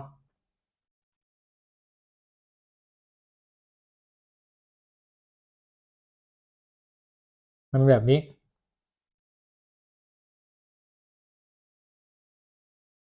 จกนิยามไหมมันไม่เชิงเป็นสัญลักษณ์แล้วกันก็คือต้องการจะหาไอ้ตัวอัตราการเปลี่ยนแปลงของ y ครับเทียบกับ x ณจุดนั้นคือหมายถึงว่า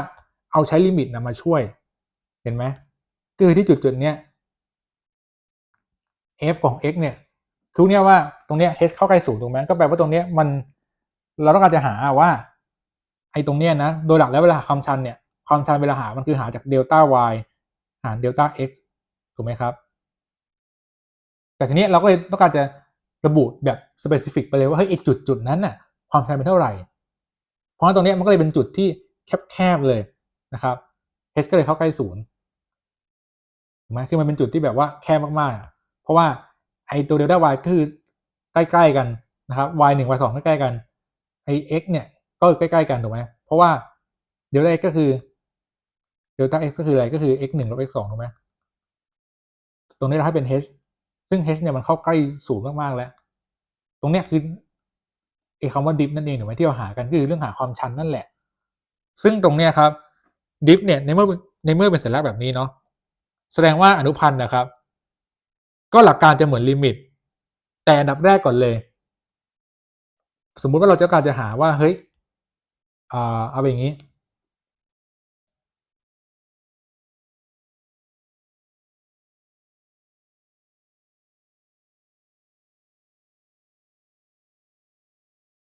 ต้องการจะหาอนุพันธ์ของฟังก์ชันนี้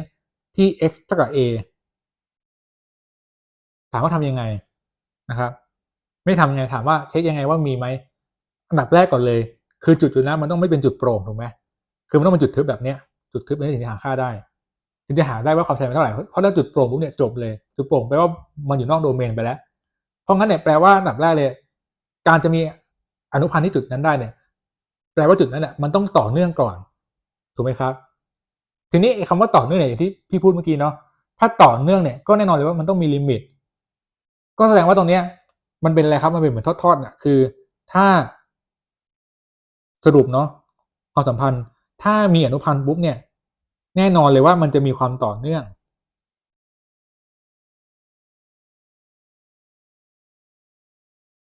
แน่นอนเลยว่าพอต่อเนื่องปุ๊บมันก็เป็นการบ่งบอกเลยว่าต้องมีเลยครับต้องมีลิมิตอย่างนั้นพอเราเห็นความสัมพันธ์ระหว่างเธอ3 คนเนี่ยมันทำให้เราเนี่ยคิดภาพขึ้นมาอ้อมันเป็นอย่างนี้ถูกไหมครับซึ่ง ถ้าเราย้อนกลับเนาะถ้ามีลิมิตก็ไม่ได้บอกได้ว่ามีต่อเนื่องเนาะแล้วก็ไม่ได้บอกได้ว่าถ้ามีบอกได้ว่าแล้วก็ไม่ได้บอกได้ว่าจะมีอนุพันธ์โอเคไหมครับเพราะมันจะเป็นลำดับอย่างนี้โอเคทีนี้สัญลักษณ์เนี่ยมันมีหลายสัญลักษณ์ถูกไหมอันนี้สัญลักษณ์หนึ่งหรือที่เป็นสัญลักษณ์นี้ก็ได้ที่เห็นกัน dy by dx หรืออย่างหนึ่งที่เราชอบใช้กัน f prime x อย่างเงี้ยนะครับพวกนี้ก็จะเป็นอนุพันธ์อันดับหนึ่งก็คือ diff ครั้งเดียวไว้ง่ายทีนี้สูตร diff พี่เชื่อว่าเรายังจำกันได้อยู่เนาะพวก diff พื้นฐานคือ diff แบบพวกอะไรครับ diff ฟังก์ชันพหุนามพื้นฐาน diff แบบพวก diff ผลคูณ diff ผลหารเนี่ยโอเคตรงนี้ปกติไม่มีอะไรแต่ทีนี้อย่างที่บอกแล้วเนาะแค่จะมาเน้นย้ำเฉยๆว่าไอการเช็คนะครับว่าเฮ้ยอันนี้มันมีอนุพันธ์หรือเปล่าที่จุดๆนั้นอย่างที่บอกแล้วเนาะถ้าไอ้ก้อนเนี้ยมันหาค่าไม่ได้ก็แปลว่าจบเลยถูกไหมครับไม่มีอนุพันธ์แค่นั้นเองตรงสูตรก็ไม่ต้องทวนมากเนาะใช่ไหมครับสูตรเนี่ยจริงแล้วมันก็คือจริงแล้วหลักการทำเนี่ยถ้าแบบพื้นฐานจริงอ่ะแบบไม่ใช่พื้นฐานสิแบบเขาเรียกว่าแบบตัวรากแก่นของมันจริงอ่ะมันต้องทำแบบนี้ถูกไหมครับก็คือเช่นสมมติว่า f(x) เป็น x กำลังสองบวก 2x อย่างเงี้ยถ้าทำจริงๆเนาะเอาแบบรากเหง้าเนี่ยเราต้องแทนค่าไปอย่างเงี้ยครับว่า f x บวก h ของเราเนี่ยคืออะไรครับก็คือ x บวก h ทั้งหมดกำลังสองบวก2คูณ x บวก h แล้วก็มาลบกับอะไรครับ f(x) แล้วก็หาร h ถูกไหมครับจัดรูปตึ๊ดๆแล้วก็เทคค่าลิมิตเข้าไปคือถ้าทำจริงๆเอารากเหง้าจริงมาทำแบบนี้ถูกไหมครับแต่อันนี้อย่างที่บอกนะว่าถ้าฟังก์ชันที่มันวุ่นวายกว่านี้เราคงทำไม่ไหวใช่ไหมครับซึ่งนักวิทยาศาสตร์เขาก็เลยคิดสูตรมาให้เราเป็นที่เราเห็นกันนั่นแหละที่เราใช้กันมานั่นแหละใช่ไหมครับ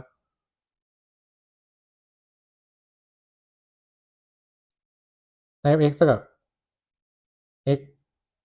ยกกำลัง n ปุ๊บ f prime x เท่ากับอะไรครับ n คูณ x ยกกำลัง n ลบ1ถูกไหมนี่ยังจำได้ถูกไหมครับเนี่ย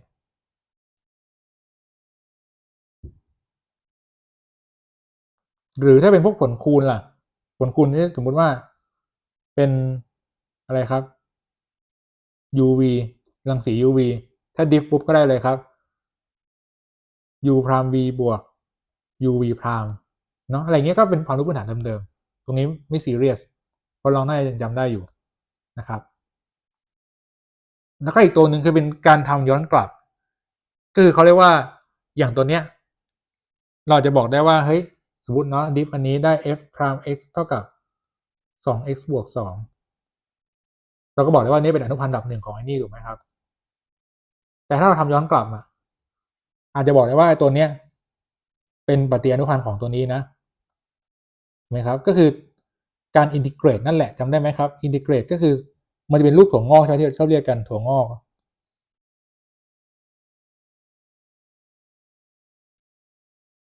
ถั่วงอกของ f(x) dx เท่ากับ f ใหญ่ x บวก c ถ้าอย่างเงี้ยครับเราเรียกว่าเป็นอินทิกรัลแบบไม่จำกัดเขตก็คือว่าตรงหัวกับท้ายเนี่ยตรงนี้ไม่มีตัวเลขถูกไหมครับอันนี้คืออินทิกรัลไม่จำกัดเขตคือพูดง่ายว่าอันนี้คืออะไรความหมายก็คือว่า f ใหญ่นะครับ prime x เนี่ยเท่ากับ f(x) นั่นแหละความหมายคืออย่างนี้ถูกไหมครับซึ่งตรงนี้อย่าลืมบวก c ด้วยนะถ้าเป็นแบบไม่จำกัดเขตเพราะอะไรครับเพราะบวก c คือค่าของตัวใดๆก็ได้จริงใช้สัญลักษณ์ไหนก็ได้ขอแค่เราสื่อได้ว่าตรงเนี้ยเป็นค่าของตัวใดๆก็ได้นะเพราะอย่าลืมว่าเราดิฟปุ๊บเนี่ยครับตรง c ก็จะกลายเป็น0ถูกไหมนั่นแปลว่าสมมติว่า x กำลัง2บวก 2x บวก c อย่างเงี้ยครับเอาไปดิฟปุ๊บก็ได้เป็นอะไรครับ 2x บวก 2 c เป็นอะไรก็ไม่สน c เป็น0เป็น1เป็น3เป็นอะไรก็ได้ยังไงก็ได้ค่านี้อยู่ดีถูกไหมครับทีนี้ตัวปฏิอนุพันธ์เนี่ยหรือว่าที่เราเรียกว่าการอินทิเกรตเนี่ยถ้าเป็นแบบจำกัดเขตเนี่ยจะเป็นแบบนี้คือเขาจะกำหนดช่วงมาให้ใช่ไหมครับแล้วเราต้องทำเหมือนเดิมก็คือเอามาอินทิเกรตนั่นแหละ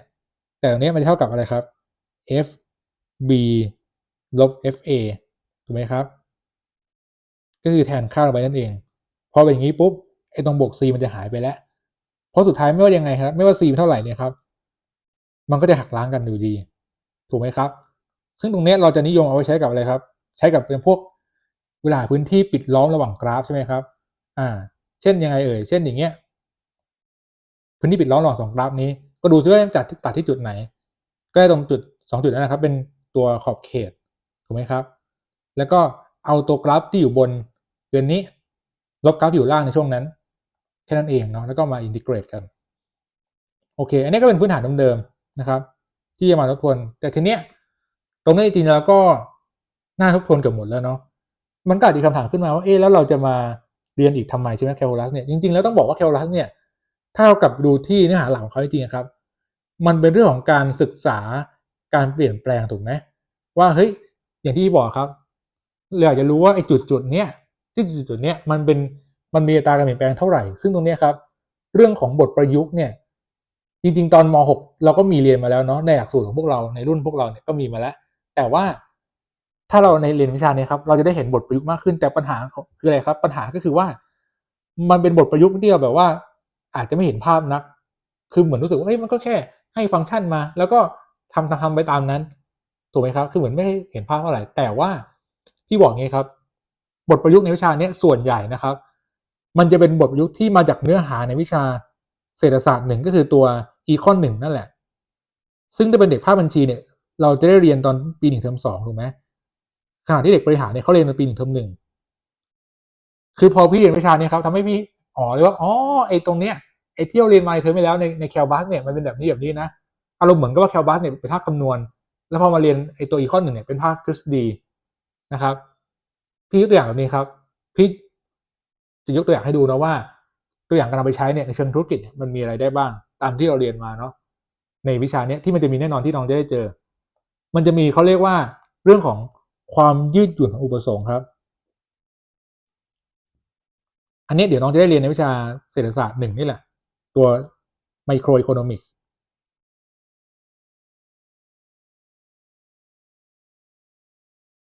ลองเสิร์ชดูได้นะครับตรงนี้ก็คือ elasticity of demand demand เนี่ยเดี๋ยวก็ได้เรียนเหมือนกันในวิชานี้ถูกไหม demand ก็คือมันคือความอยากบวกกับกำลังในการซื้อก็คือ willingness บวก power นะครับในการที่จะซื้อถูกไหมซึ่งตรงนี้ครับความยืดหยุ่นเนี่ยหมายถึงว่าราคาเปลี่ยนแปลงเนี่ยมันจะมีผลต่อดีมานด์แค่ไหนเช่นสมมุติว่าสินค้าหนึ่งขึ้นราคาเยอะๆแต่ดีมานด์เปลี่ยนนิดเดียวคือโดยปกตินะเอาอย่างนี้ก่อนโดยทั่วไปย้ำก่อนว่าโดยปกติเนี่ยครับดีมานด์เนี่ยเอาแบบทั่วไปเนาะสินค้าทั่วไปถ้าราคาสินค้าเพิ่มขึ้นเนี่ยดีมานด์น่าจะลดลงถูกไหมเพราะว่าคนน่าจะอยากซื้อน้อยลงนะครับอย่างที่บอกนะดีมานด์ย้ำอุปสงค์เนี่ยมันคือเรื่องของ want ความต้องการแล้วก็บวกกับอำนาจด้วยก็คือ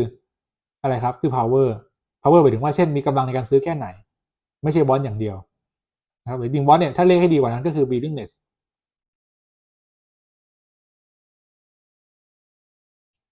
ทีเนี้ยไอ้คำว่าความยืดหยุ่นเนี่ยครับอย่างที่บอกแล้วถ้าบอกว่ายืดหยุ่นโดยปกติเนี่ยมันมักจะติดลบเนาะติดลบหมายความว่าตัวอุปสงค์กับตัวราคาเนี่ยมันมักจะสวนทางกันถ้าราคาขึ้นอุปสงค์น่าจะลดลงถ้าบอกว่ายืดหยุ่นสูงเนี่ยแสดงว่าราคาขึ้นนิดเดียวแต่อุปสงค์เนี่ยหวบเลยแต่ถ้าบอกว่ายืดหยุ่นต่ำแสดงว่าราคาขึ้นเยอะมากแต่อุปสงค์ลดลงนิดเดียวนะครับตรงนี้สื่อถึงอะไรถ้าบอกว่ายืดหยุ่นสูงเนี่ยนะครับแสดงว่าตรงนั้นน่ะอาจจะเป็นสินค้าลักษณะของสินค้าฟุ่มเฟือยคือสินค้าที่ไม่ได้จำเป็นในการดำรงชีพนะครับความหมายคือราคาที่ขึ้นนี่ปุ๊บดีมานตกควบเลยนะครับคือหรือว่าง่ายคือตรงเนี้ยอาจจะมีสินค้าทดแทนเยอะก็ได้นะครับแต่ถ้าเป็นแบบนี้ครับความยืดหยุ่นต่ำๆเนี่ยคือหมายถึงว่าราคาขึ้นเยอะเนี่ยแต่ดีมานตกนิดเดียวอย่างเงี้ยครับจะแปลว่าสินค้านั้นอาจจะเป็นสินค้าที่จำเป็นนะคือขาดไม่ได้หรือมองอีกมุมนึงอาจจะมองว่าเฮ้ยสินค้านั้นน่ะคู่แข่งในตลาดมันไม่มี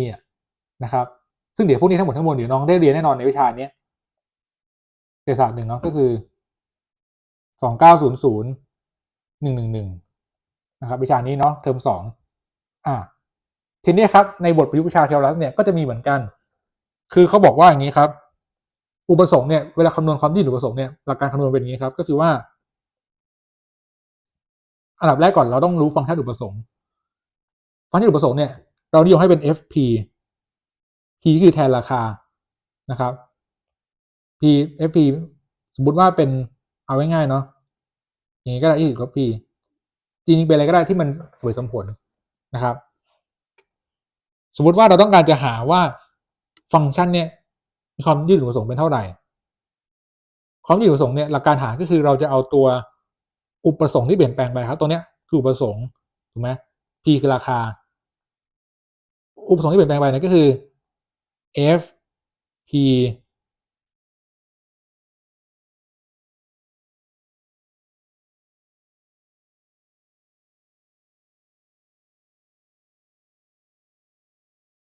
นะครับคือต้องการหาเปอร์เซ็นต์ว่าเฮ้ยอุปสงค์เนี่ยครับสมมติถ้าอุปสงค์ที่จุดใหม่ลบจุดเดิมเนาะถูกไหมแล้วก็หารที่จุดเดิมคือหมายถึงว่าตรงนี้เอาง่ายๆก็คืออะไรครับยกตัวอย่างง่ายๆอะไรดีสมมติว่าเดิมเป็น A ใหม่เป็น B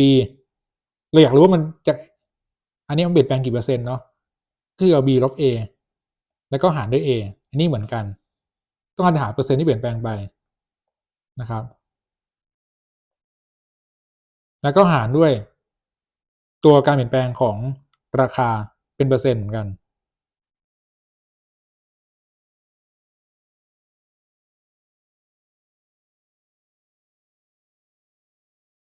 นะครับทีนี้เราอยากจะรู้ที่จุดนั้นนะครับอยากจะรู้ว่าให้จุดตรงนั้นอ่ะมันความยืดหยุ่นแค่ไหนณราคานั้นๆเหมือนเดิมครับเราก็เทคลิมิตเข้าไปเนาะโดยที่ให้ h เนี่ยเข้าใกล้ศูนย์ก็คือณจุดนั้นเราก็จะรู้นะครับว่าเฮ้ยไอ้ที่จุดราคาเท่ากับ p เนี่ยความยืดหยุ่นผสมเป็นเท่าไหร่นะครับอย่างที่บอกนะหลักการหาความยืดหยุ่นของผสมเนี่ยก็คืออะไรครับเอาเปอร์เซ็นต์ที่เปลี่ยนแปลงไปเปอร์เซ็นต์ที่เปลี่ยนแปลงคือเปอร์เซ็นต์ของเดลต้า FP เนี่ยนะครับไปหารด้วยเปอร์เซ็นต์ที่เปลี่ยนแปลงไปของ P คือราคาถูกไหมครับเปอร์เซ็นต์ที่เปลี่ยนแปลงของอุปสงค์หารด้วยเปอร์เซ็นต์เปลี่ยนแปลงของราคาเนาะ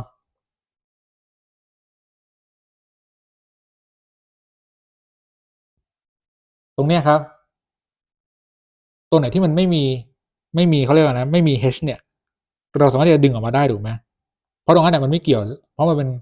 จะกลายเป็นค่าของตัวแล้วแล้วก็ดึงออกมาก็ได้เป็น p หาร fp ถูกไหมครับเพราะว่าอะไรเพราะว่าตรงเนี้ย fp นี่ไม่เกี่ยวเนาะ p นี่ก็ไม่เกี่ยวเพราะว่ามันไม่มี h เราสามารถที่จะคือหลักการไว้ง่ายคือตรงนี้มันจะดึงได้ก็ต่อเมื่อมันดึงอย่างนี้ได้ก็ต่อเมื่อตรงนี้มันหาค่าได้ถูกไหมซึ่งถ้าเราต้องการจะหาอย่างนี้แสดงว่ามันหาค่าได้อยู่แล้วแล้วก็ดึงออกมาเป็นค่าของตัวนะครับข้างในจะเหลือแต่อะไรครับจะเหลือแต่ f คูณ p บวก h ลบกับ fp แล้วก็หารด้วย h ซึ่งตัวนี้คุ้นๆไหมครับไอ้ก้อนเนี้ยก็คืออะไรนั่นเองก็คือ f times p ถูกไหมครับเพราะงั้นเราเลยได้ที่มาครับว่าเวลาหาความยืดหยุ่นอุปสงค์เนี่ยมันหาอย่างนี้สูตรในการคำนวณเนี่ยถ้าเป็นฟังก์ชันเนี่ยมันทำอย่างนี้นะครับทีนี้ถามว่ามันแล้วมันให้ประโยชน์อะไรเราในทฤษฎีเขาบอกว่าถ้าความยืดหยุ่นอุปสงค์เนี่ย EDP นะครับ ED คือ elasticity เนาะ of demand ถ้าณจุดๆนั้นเนี่ยถ้าความยืดหยุ่นอุปสงค์เนี่ยมันสูงหมายถึงว่ามันเขากำหนดว่ามากกว่า-1แต่ถ้ามันต่ำเขากำหนดว่ามันอยู่ระหว่าง-1ถึง0ขออภัย-1และ0นะครับอันนี้คือสูงนะอันนี้คือต่ำถ้ามันมากกว่า-1ก็แปลว่าอะไรครับก็แปลว่าไอตัวดีมานไอตัวเปอร์เซ็นต์ตรงเนี้ยหมายถึงว่าไอ้ก้อนบนเนี่ยมันมากกว่าก้อนล่างหมายถึงว่าดีมานเปลี่ยนแปลงเยอะเมื่อเทียบกับราคาถูกไหมครับก็แปลว่าตรงนั้นยืดหยุ่นสูงแต่ถ้าไอ้ก้อนบนมันน้อยกว่าก้อนล่างก็แสดงว่าอะไรครับมันอยู่ในค่าช่วงนี้ก็แปลว่ามันเปลี่ยนแปลงต่ำทำไมมันติดลบอย่างที่บอกแล้วว่าย้ำว่าโดยทั่วไปสินค้าเนี่ยถ้าราคาขึ้นดีมานจะตกเพราะงั้นมันเลยจะเป็นลบกันก็คือราคาขึ้นไอ้ตรงเนี้ยอันนี้บวก อันนี้ลบโอเคนะครับถ้าความยืดหยุ่นมากกว่า-1แสดงว่าสมมติอาจจะเป็นอันนี้-5อันนี้+3อย่างเงี้ยคือยืดหยุ่นสูงแต่ถ้าบอกยืดหยุ่นต่ำคืออยู่ระหว่าง-1และ0อาจจะกลายเป็นว่าสมมตินะครับก็ตรงเนี้ย3ตรงนี้5โอเคนะครับทีเนี้ยถามว่ามันจริงไหมเราอยากรู้พี่ก็ลองมาคิดดูลองมาพิสูจดูว่าเฮ้ยที่ทฤษฎีที่บอกมาอย่างเงี้ยมันจริงหรือเปล่านะครับไม่จริงไหมขออภัยคือเขาบอกงี้ครับเขาบอกว่าโอ้ถ้าสินค้าที่ยืดหยุ่นสูงเนี่ยแล้วเราขึ้นราคาเนี่ยเราจะมีรายได้เพิ่มตรงนี้เป็นทฤษฎีที่น่าสนใจมากถ้าแบบนี้เนาะถ้าเราขึ้น P เนี่ยรายได้เพิ่มในกรณีที่ยืดหยุ่นสูงเนาะแต่ถ้าเป็นยืดหยุ่นต่ำเขาบอกว่าเราลด P ลดราคาลงเนี่ยรายได้ก็จะเพิ่มตรงนี้น่าคิดเนาะซึ่งตรงนี้เดี๋ยวจะมาพิสูจกันว่าพี่ก็อยากพิสูจเพราะว่าพี่ก็เคยอยากพิสูจนะว่าลองพิสูจดูว่าเฮ้ยมันจริงหรือเปล่าพี่ก็ลองพิสูจดูนะครับอันดับแรกก่อนเราต้องรู้ก่อนว่าฟังก์ชันรายได้เราคืออะไรครับสมมติเราให้รายได้เป็นฟังก์ชันอะไรดีฟังก์ชัน G ก็ได้GP เป็นรายได้เอาเป็น RP แล้วกัน revenue เนาะรายได้เกิดจากปริมาณคูณกับราคาถูกไหมครับซึ่งราคาก็คือ P เนาะราคาณจุดนั้นคือ P RP หมายถึงว่ารายได้ที่เราจะได้เมื่อเราขายสินค้าที่ราคา P บาทนะครับ P คือราคาต่อหน่วยถูกไหมคูณจำนวนหน่วยซึ่งจำนวนหน่วยคืออะไรครับจำนวนหน่วยก็คือตัวปริมาณที่ขายได้ถูกไหมคืออุปสงค์นั่นแหละอุปสงค์คือตัวไหนอุปสงค์คือตัวนี้อุปสงค์ของเรา FP ก็คูณไปนะครับแล้วเราก็มา diff ดูจะได้ว่า R prime P เนี่ยเท่ากับอะไรครับเท่ากับอันนี้ diff ผลคูณถูกไหม diff หน้าแต่เพิ่นว่าตรงเนี้ยมัน diff เทียบกับ P อยู่แล้วเพราะงั้น diff P ก็เลยกลายเป็น1ไปเลยก็กลายเป็น FP ถูกไหมครับแล้วก็บวกกับ P คูณ diff หลังก็คือ F prime P ซึ่งตรงนี้ค้างไว้นี้ก่อนกลับที่ตรงนี้เราบอกว่าตรงนี้ครับถ้ามันมีค่ามากกว่า-1คือยืดหยุ่นสูงถูกไหมอันนี้พี่ขออนุญาตนะครับขออนุญาต FP ดึงขึ้นมาคูณได้เลยเพราะอะไรเอ่ยเพราะตรงนี้เรารู้แน่นอนว่า FP เนี่ยปริมาณการซื้อเนี่ยยังไงก็ต้องเป็นบวกไม่มีทางติดลบย้ำเนาะถ้าเป็นหลักสมการเนี่ยเราจะคูณอย่างนี้ได้ก็ต่อเมื่อเรารู้เครื่องหมายแน่นอนว่าตรงนี้เป็นบวกถูกไหมครับอันนี้พี่เลยขออนุญาตคูณเพราะเรารู้อยู่แล้วว่าตรงนี้เป็นบวกนะครับจะได้เป็น P คูณ F prime P เนี่ยมากกว่าลบ FP ซึ่งก็หมายถึงว่าอะไรครับหมายถึงว่า P คูณ F prime P เนี่ยแล้วก็บวก FP จะมากกว่า0ในเคสนี้ก็ถามว่ามันบอกอะไรเราได้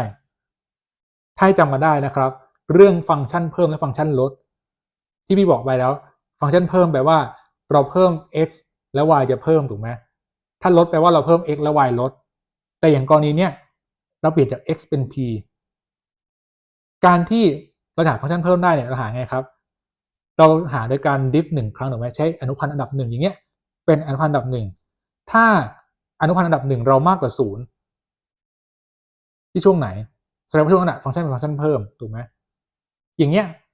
พี่บอกว่าตรงนี้เป็นความยืดหยุ่นสูงถูกไหมครับยืดหยุ่นสูงแปลว่าตรงเนี้ยครับสังเกตนะว่าตรงเนี้ยเป็นฟังก์ชันเพิ่มนะครับ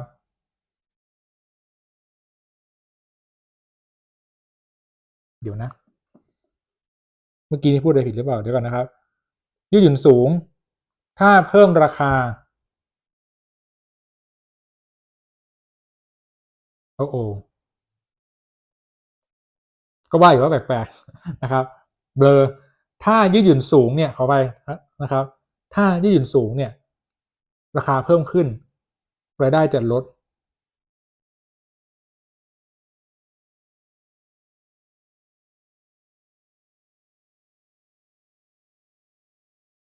แต่ถ้าต่ำเนี่ย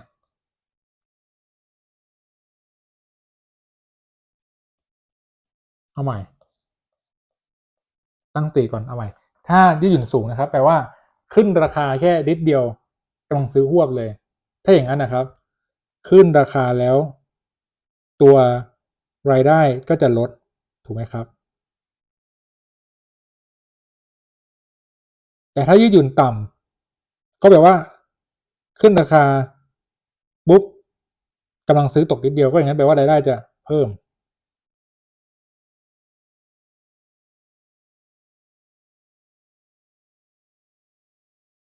พี่รู้แล้วพี่อยู่ตรงไหนตรงนี้นะครับมันต้องน้อยกว่า-1ถูกไหมเพราะถ้ามันมากกว่า-1เนี่ยมันจะไปอยู่ในช่วงนี้แทนแล้วถูกไหมครับเพราะอันนี้ก็กลับด้านเนาะกลับด้านก็ว่าอยู่ว่าแปลกๆนะครับขออภัยนะครับพอเป็นงี้ปุ๊บมันจะถูกต้องแล้วแสดงว่าอะไรครับแสดงว่าตรงเนี้ยของเราอนุพันธ์อันดับ1ของเรามีค่าน้อยกว่า0นั่นก็หมายถึงว่าฟังก์ชันรายได้ของเราเนี่ยตรงนี้ครับเป็นฟังก์ชันลดถูกไหมนั่นก็แปลว่าเมื่อเราเพิ่มราคาปุ๊บรายได้จะลดลงนะครับแต่ถ้าเป็นอย่างเงี้ยถ้าเป็นในกรณีอย่างนี้มันจะกลับกันถูกไหมถ้าเป็นกรณีนี้ปุ๊บ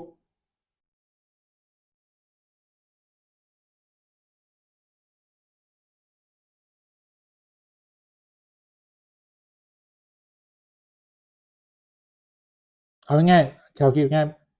เอาเบื้องต้นก่อนเอาแค่ตรงซีกนี้พอถ้าเป็นกรณีนี้ปุ๊บมันจะเป็นยังไงครับตรงเนี้ยก็จะเปลี่ยนเป็นมากกว่าถูกไหมเพราะงั้นมันจะกลายเป็นฟังก์ชันเพิ่มนั่นเลยทำให้เราเนี่ยสรุปนะครับได้ข้อสรุปว่า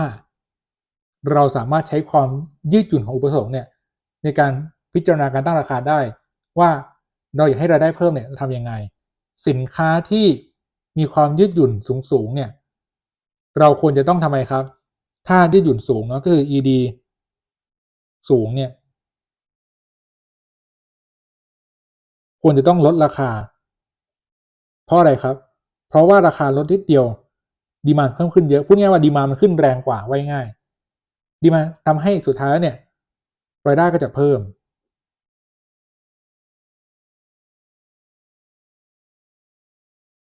รายได้เพิ่มในทางกลับกันถ้าความยืดหยุ่นต่ำ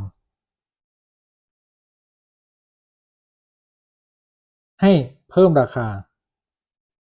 เพราะอะไรครับเพราะที่หยุ่นต่ำหมายถึงว่า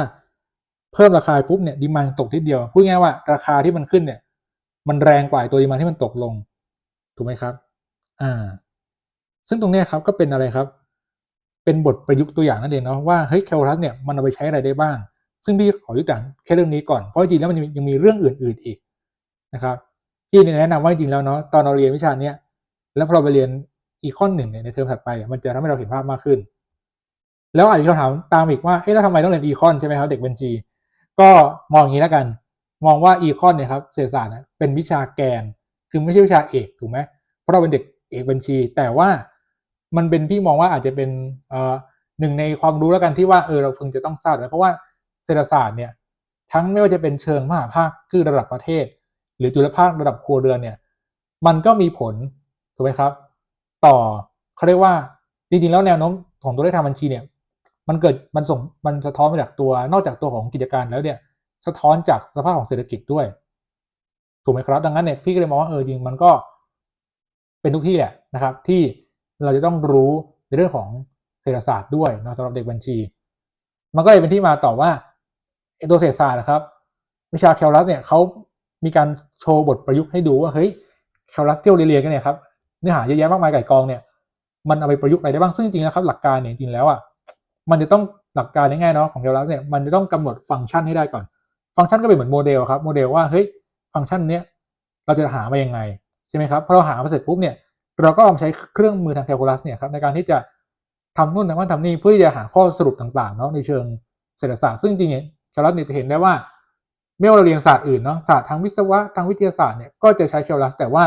จะใช้ในแบบของเขาคือพวกนี้ใช้ได้หลากหลายคนละแบบกันอย่างของเราเนี่ยก็จะใช้ในแบบนี้นะครับซึ่งตรงเนี้ยเมื่อกี้นี้พี่ไม่ได้พูดเนาะลืมไปว่าเรื่องของการดิฟเนี่ยถ้าจำกันได้เนี่ยมันมีดิฟ ตอนเราเรียนดิฟอันดับ1ถูกไหมครับก็คือดิฟเพื่อจะหาว่าเฮ้ยฟังก์ชันนั้นมันเพิ่มหรือลดในช่วงไหนใช่ไหมครับถ้าบอกว่า f พาม x มากกว่า0ในช่วงนี้แสดงว่าตรงนี้เป็นเพิ่มถ้ามากกว่า0ในช่วงนี้แสดงว่าช่วงนั้นเป็นลดแล้วถ้าใช้อนุพันธ์อันดับ2ต่ออีก f พาม x ตรงนี้ครับมันจะเป็นบอกเรื่องของความเว้าว่าเว้าบนเว้าล่างเช่นอย่างนี้ครับ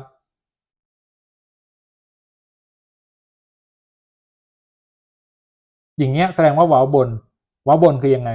เว้าบนก็คือตัวกราฟเราเนี่ยมันอยู่เหนือไอ้เส้นตรงนี้เส้นที่ลากสัมผัสนี้เหมือนอยู่เหนือ tangent line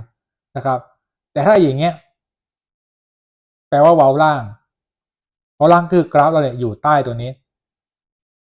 นะครับซึ่งไอ้จุดที่มันอย่างกราฟบางกราฟเนี่ยมันเว้าบนตลอดเลยเช่นอย่างกราฟเนี่ยถือว่าเว้าบนทุกช่วงโดเมนแต่ถ้ากราฟไหนที่เกิดว่าระหว่างในกราฟเนี่ยในโดเมนนั้นน่ะมันมีทั้งเว้าบนเว้าล่างสมมติอย่างนี้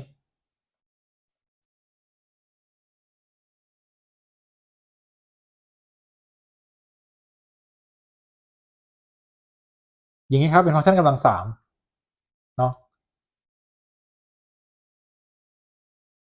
ไอ้ตรงเนี้ยเว้าล่างถูกไหมครับ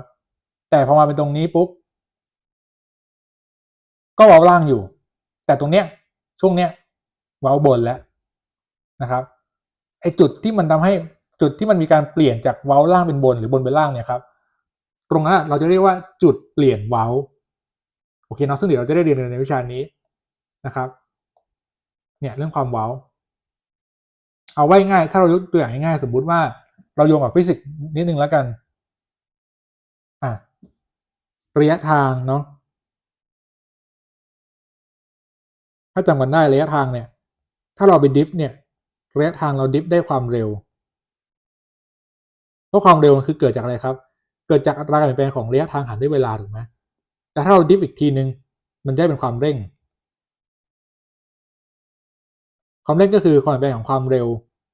การเปลี่ยนแปลงของความเร็วหารด้วยเวลาถูกไหมนี่คือดิฟต่อไปเรื่อยสมมติว่าอันนี้เป็นฟังก์ชันตั้งต้นดิฟทีนึงได้ความเร็วดิฟอีกทีได้ความเร่งสมมติที่บอกว่าความเร็วของเราเนี่ย f พาม x เนี่ยมากกว่า0แสดงว่าฟังก์ชันตรงนั้นเป็นฟังก์ชันเพิ่มถูกไหมครับแต่ปรากฏว่า f พาม x ณจุดนั้นมันน้อยกว่า0ก็แสดงว่ามันฟังก์ชันเพิ่มแต่มันเป็นเว้าล่างถ้าเพิ่มแล้วเว้าล่างเป็นไงเมื่อกี้ลบไปแล้วเนาะเพิ่มแล้วเว้าล่างก็แบบนี้ถูกไหมครับนี่ฟังก์ชันเพิ่มแต่เป็นเว้าล่างนะครับอันนี้เพิ่มแต่เป็นเว้าล่างถูกไหมก็มองง่ายๆเหมือนว่าตรงเนี้ย f พาม x มากกว่า0แปลว่าความเร็วมากกว่า0ถูกไหมครับแต่ไอตัวความเร่งเป็นลบหมายถึงว่าความเร็วมากกว่า0ก็จริงแต่ว่าความเร็วเนี่ยมันลดลงหรือมองงี้ก็ได้ครับมองว่าตัวเนี้ยมันเพิ่มขึ้นถูกไหมมันจะเพิ่มก็จริงแต่มันเพิ่มแบบที่ว่าตอนแรกเพิ่มเยอะเลยตอนหลังเห็นไหมครับเพิ่มนิดเดียวแล้วพูดง่ายว่ามันเพิ่มอยู่นะแต่อัตราการเพิ่มเนี่ยมันลดลงเก็ตภาพไหมครับแต่ถ้าบอกว่าความเร็วถ้าบอก f พาม x มากกว่า0ด้วยแล้วก็ไอ้ตรงเนี้ยมากกว่า0ด้วยแปลว่าตรงนี้เนี่ยเว้าบนถูกไหมครับเว้าบนก็อย่างเงี้ยไม่ยอมโค้งเลยอย่างเงี้ยครับเว้าบนเนาะเว้าบนหมายความว่าอะไรครับตอนแรกเพิ่มช้าตอนหลังเพิ่มเร็วขึ้นเรื่อยๆอย่างเงี้ยเห็นภาพไหมครับน้องเนี่ยเห็นภาพเนาะถ้าเป็นฟังก์ชันลดบ้างล่ะ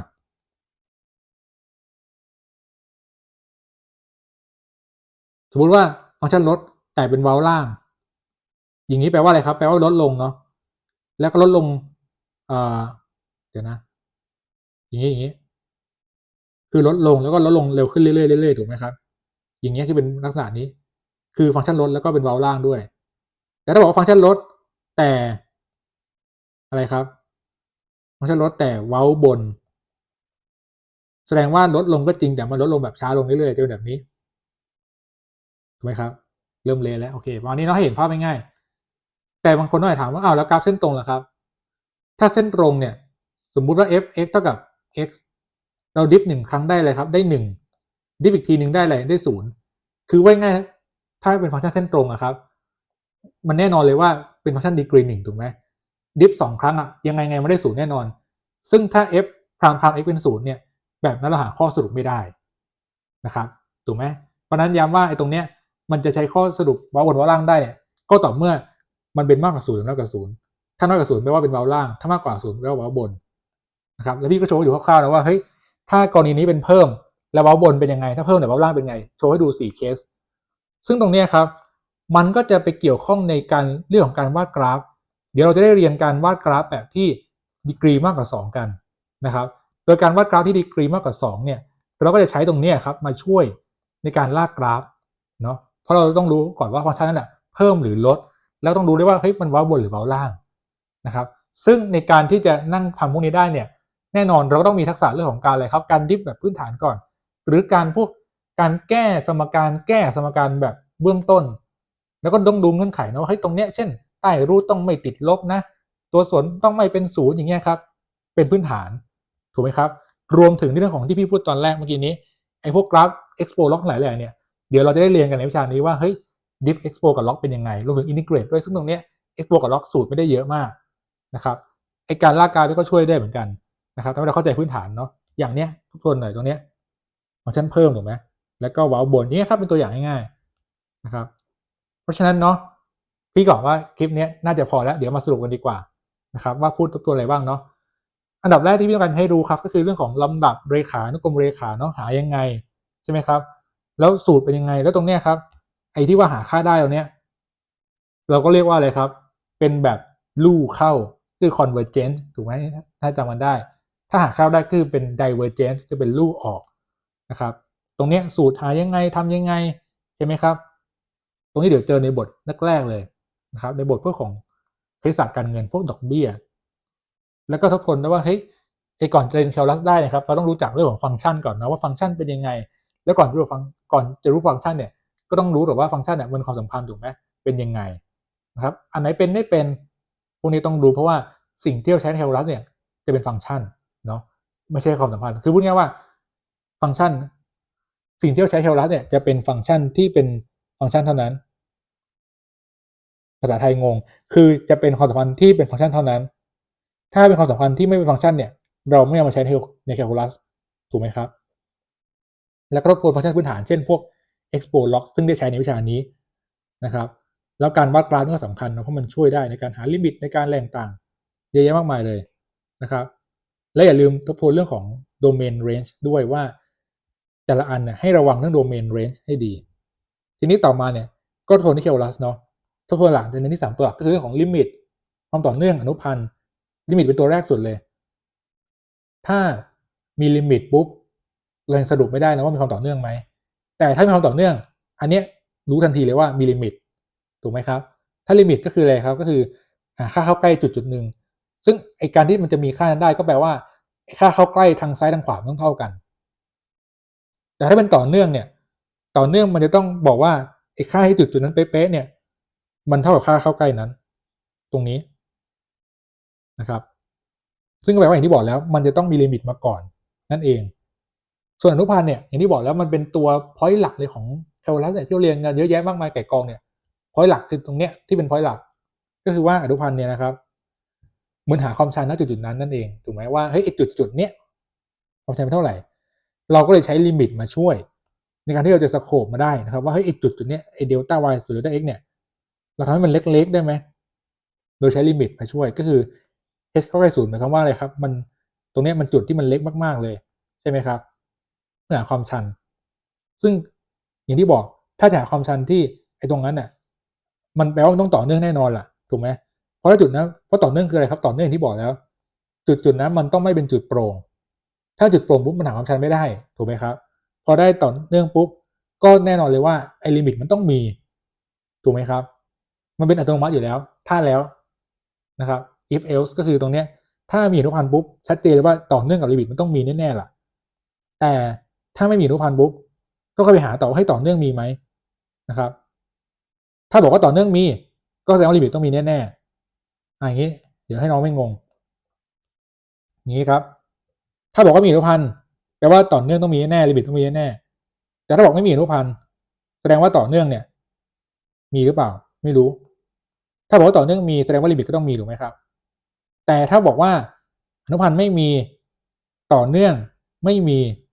ก็ต้องมาหากันว่าลิมิตมีหรือเปล่าซึ่งลิมิตก็มีหรือไม่มีก็ได้ถูกไหมครับโอเคเนาะแล้วก็อย่างที่บอกถ้าเราทำย้อนกลับเนี่ยก็คือปฏิญาณุพันธ์ถูกไหมย้อนกลับตรงนั้นน่ะมันจะเป็นเขาเรียกว่าการอินทิเกรตที่เราเรียกกันนั่นแหละซึ่งมันมี2แบบคือแบบจำกัดเขตกับไม่จำกัดเขตซึ่งไอตัวที่เราใช้จริงเนี่ยส่วนมากอาจจะเป็นจำกัดเขตมากกว่าในพวกบทประยุกต์ที่เราจะได้เรียนในวิชานี้แต่ประเด็นคืออะไรครับเราก็ต้องทำแบบไม่จำกัดเขตให้ได้ก่อนถูกไหมเพราะจำกัดเขตมันต้องแค่แทนค่าไปแค่นั้นเองนะครับซึ่งตรงนั้นเนี่ยเดี๋ยวจะได้เรียนแน่นอนเนาะแล้วมันจะมีไอ้พวกอินทิเกรตแบบ export กับ log หรือแบบที่เราไม่เคยเรียนมาด้วยบางส่วนแล้วทีนี้พี่ก็โชว์ให้ดูครับว่าเอ๊ะเรามีคำถามว่าแล้วไอ้ที่เราเรียนวิชานี้ครับมันประยุกต์อะไรได้เนาะที่หวานฟังว่าแคลรัสเนี่ยมันอยู่ที่ว่าเราจะเอาไปประยุกต์กับศาสตร์ไหนคือพูดง่ายๆแคลรัสเนี่ยมันเป็นเหมือน apply math เนาะคือเป็นแมทที่ไม่สามารถอยู่เดี่ยวๆได้มันพูดง่ายว่ามันไม่ใช่ pure math pure math คือพวกแบบทฤษฎีจำนวนซึ่งไอ้พวกนั้นนะครับมันเป็นแบบที่ว่ามันมีเพื่อความสวยงามเนาะคือมันเอาไว้ประยุกต์อะไรไม่ได้แต่มันแค่เพื่อความสวยงามแต่ apply math เนี่ยแสดงว่า math เรื่องนั้นน่ะมันเอาไปประยุกต์ได้อย่างแคลรัสเนี่ยถือเป็น apply math นะครับไม่ใช่ pure math มันอยู่ที่ว่าเราไปประยุกต์กับศาสตร์ไหนเช่นอย่างในวิชาเนี้ยส่วนมากเราจะไปประยุกต์กับเศรษฐศาสตร์เชิงจุลภาคซึ่งเราได้ในเทอม2คือเศรษฐศาสตร์1ตัวนี้นะครับพี่ยกตัวอย่างมาเรื่องหนึ่งก็คือเรื่องของความยืดหยุ่นของประสงค์คือที่การจะโชว์เห็นว่าเฮ้ยทฤษฎีเนี้ยมันเป็นจริงนะว่าถ้าสินค้าไหนยืดหยุ่นสูงแสดงว่าสินค้าเนี่ยดีมานด์เนี่ยเซนซิทีฟมากก็คือราคาเปลี่ยนนิดเดียวดีมานด์ตกหวบเลยนะครับแต่ถ้าสินค้าไหนยืดหยุ่นต่ำแปลว่าสินค้านั้นไม่ค่อยเซนซิทีฟคือราคาขึ้นสูงเท่าไหร่ดีมานด์ก็ไม่ค่อยตกลงอันนี้ย้ำนะว่าโดยทั่วไปทุกสินค้าบางชนิดเนี่ยมันอาจจะไม่ใช่แบบนี้ซึ่งเดี๋ยวได้เรียนวิชานี้นี่แหละนะครับเพราะงั้นมันเป็นทฤษฎีที่ว่าถ้าสินค้าไหนที่ยืดหยุ่นสูงเนี่ยเราควรลดราคาเพื่อเพิ่มเราถึงจะได้รายได้เพิ่มความหมายคืออะไรหมายถึงว่าถ้ายืดหยุ่นสูงแปลว่าอะไรครับลดราคานิดเดียวดีมานด์เพิ่มขึ้นเยอะเลยถูกไหมครับเพราะว่าดีมานด์อย่างที่บอกดีมานด์เซนซิทีฟแต่ถ้าสมมติว่าสินค้าที่ยืดต่ำเราควรจะขึ้นราคาเพราะถ้ายืดต่ำแปลว่าขึ้นราคาไปเท่าไหร่ขึ้นราคาเยอะๆแต่ดีมานด์ลดลงนิดเดียวนะครับอย่างเงี้ยข้อสรุปแบบนี้ซึ่งตรงนี้บทพิสูจน์นะบทพิสูจน์เนี่ยจริงๆต้องบอกว่าตรงนี้ไม่ได้มีในหนังสือนะพี่ก็ลองมาพิสูจน์เล่นๆดูนะครับว่ามันเป็นจริงนะตามที่เขาบอกจริงๆนะครับลองมาดิฟดูเราจะได้ว่าทฤษฎีที่ว่านี้เป็นจริงซึ่งนี้ก็เป็นเพียงแค่บทประยุกต์บทเดียวเองที่พี่ยกมามันมีอีกหลายอย่างมากเลยที่เราประยุกต์ในวิชานี้แต่ที่บอกแล้วว่าบางครั้งอ่ะตอนเรียนวิชานี้มันไม่เห็นภาพมากเพราะว่าเรายังไม่ได้เรียนวิชานี้มาพี่มองงั้นแต่พอเราเรียนวิชานี้ปุ๊บทำให้พี่ย้อนกลับไปมองวิชานี้ว่าอ๋อไอ้ตอนเรียนแคลรัสมาเป็นอย่างนี้นั่นเองนะครับแล้วนอกจากนั้นเนี่ยมันยังมีเรื่องของอนุพันธ์อีกนะว่าอันดับ1อันดับ2เอาไปพิจารณาว่าตรงเนี้ยอย่างตรงเนี้ยใช้เรื่องของหลักการฟังก์ชันเพิ่มฟังก์ชันลดมาใช้พิจารณาคืออนุพันธ์อันดับ1แต่ถ้าเป็นอนุพันธ์อันดับ2เนี่ยมันใช้เรื่องของความเว้าซึ่งความเว้าเราก็ได้เรียนมาแล้วถูกไหมครับแล้วตรงเนี้ยพอเราใช้ควบคู่กันเนี่ยทั้งอันดับ1อันดับ2เนี่ยตรงเนี้ยมันจะสามารถที่จะใช้เรื่องของช่วยการวาดกราฟของพหุนามฟังก์ชันพหุนามที่มีดีกรีมากกว่า2เช่นดีกรี3ดีกรี4ดีกรี5เนี่ยจะช่วยได้นะครับเพราะเราต้องรู้ก่อนว่าฟังก์ชันนั้นน่ะเพิ่มหรือลดนะครับแล้วรู้ด้วยว่าเพิ่มหรือลดเนี่ยเป็นเว้าบนหรือเว้าล่างอย่างที่พี่โชว์ให้ดูเมื่อกี้นะครับว่าแต่ละแบบจะไม่เหมือนกันถูกไหมครับพอเรารู้ปุ๊บว่าเฮ้ยโดเมนช่วงเนี้ยกราฟเป็นเพิ่มหรือลดแล้วเว้าบนหรือล่างเนี่ยจะทำให้เราวาดกราฟได้นั่นเองถูกไหมครับตรงนี้นะก็เป็นการทบทวนความรู้เบื้องต้นแบบคร่าวๆแล้วก็ทักษะอื่นที่จำเป็นต้องมีเนาะจำพวกอะไรครับจำพวกพหุนามเบื้องต้นอย่างเงี้ยหรือรู้ว่าเอ้ยแยกตัวประกอบคูณพหุนามเศษส่วนพหุนามหรือว่าพวกแบบอะไรครับพวกโดเมนเรนจ์ว่าเฮ้ยอันเนี้ยใต้รูทต้องใต้สแควร์รูทต้องไม่ติดลบนะหรือว่าตัวส่วน5เป็น0อะไรเงี้ยครับเป็นเบื้องต้นที่เราจะต้องพึงทราบอยู่แล้วซึ่งพี่ก็เชื่อว่าถ้าเราได้พื้นฐานเหล่านี้ทั้งหมดนะครับอันเนี้ยคลิปนี้เหมือนเป็นการเช็คลิสต์นะว่าเฮ้ยถ้าน้องสามารถที่จะนึกออกตามทันเนี่ยทั้งหมดนะครับก็แสดงว่าโอ้น้องโอเคแล้วล่ะแสดงว่าน้องยังจำได้หมดยังคล่องปรือนะครับแต่ถ้าตรงไหนน้องรู้สึกว่าตรงเนี้ยเราจะลืมไปนิดนึงอย่างเงี้ยครับตรงนั้นอ่ะก็สามารถที่จะกลับไปทบทวนความรู้เดิมๆได้นะครับเพราะตรงนี้มันจะเป็นตัวที่อย่างที่บอกครับถ้าได้ตัวนี้ปุ๊บเนี่ยได้หมดเนี่ยพี่ พี่ก็เชื่อว่าเราจะเรียนในวิชานี้ได้อย่างไม่ยากเลยนะครับมันจะไม่มีปัญหาในการวิชานี้นะครับเอาล่ะครับพี่ก็หวังว่าวิชานี้คลิปนี้จะเป็นประโยชน์ต่อน้องๆไม่มากก็น้อยนะครับในการเรียนวิชาแคลคูลัสธุรกิจนะครับเอาไว้ทบทวนเตรียมตัวพื้นฐานก่อนเรียนว่าต้องรู้อะไรบ้างนะครับทบทวนความรู้เดิมๆนะครับยังไงตรงไหนถ้าเกิดใครมีตรงไหนสงสัยนะครับหรือว่าคอมเมนต์ติชมเนี่ยก็เหมือนเดิมนะครับสามารถคอมเมนต์มาด้านล่างคลิปนี้ได้เลยนะครับแล้วก็ฝากติดตาม J Boost Boy ด้วยนะครับสำหรับวันนี้ก็ขอบคุณมากครับสวัสดีครับ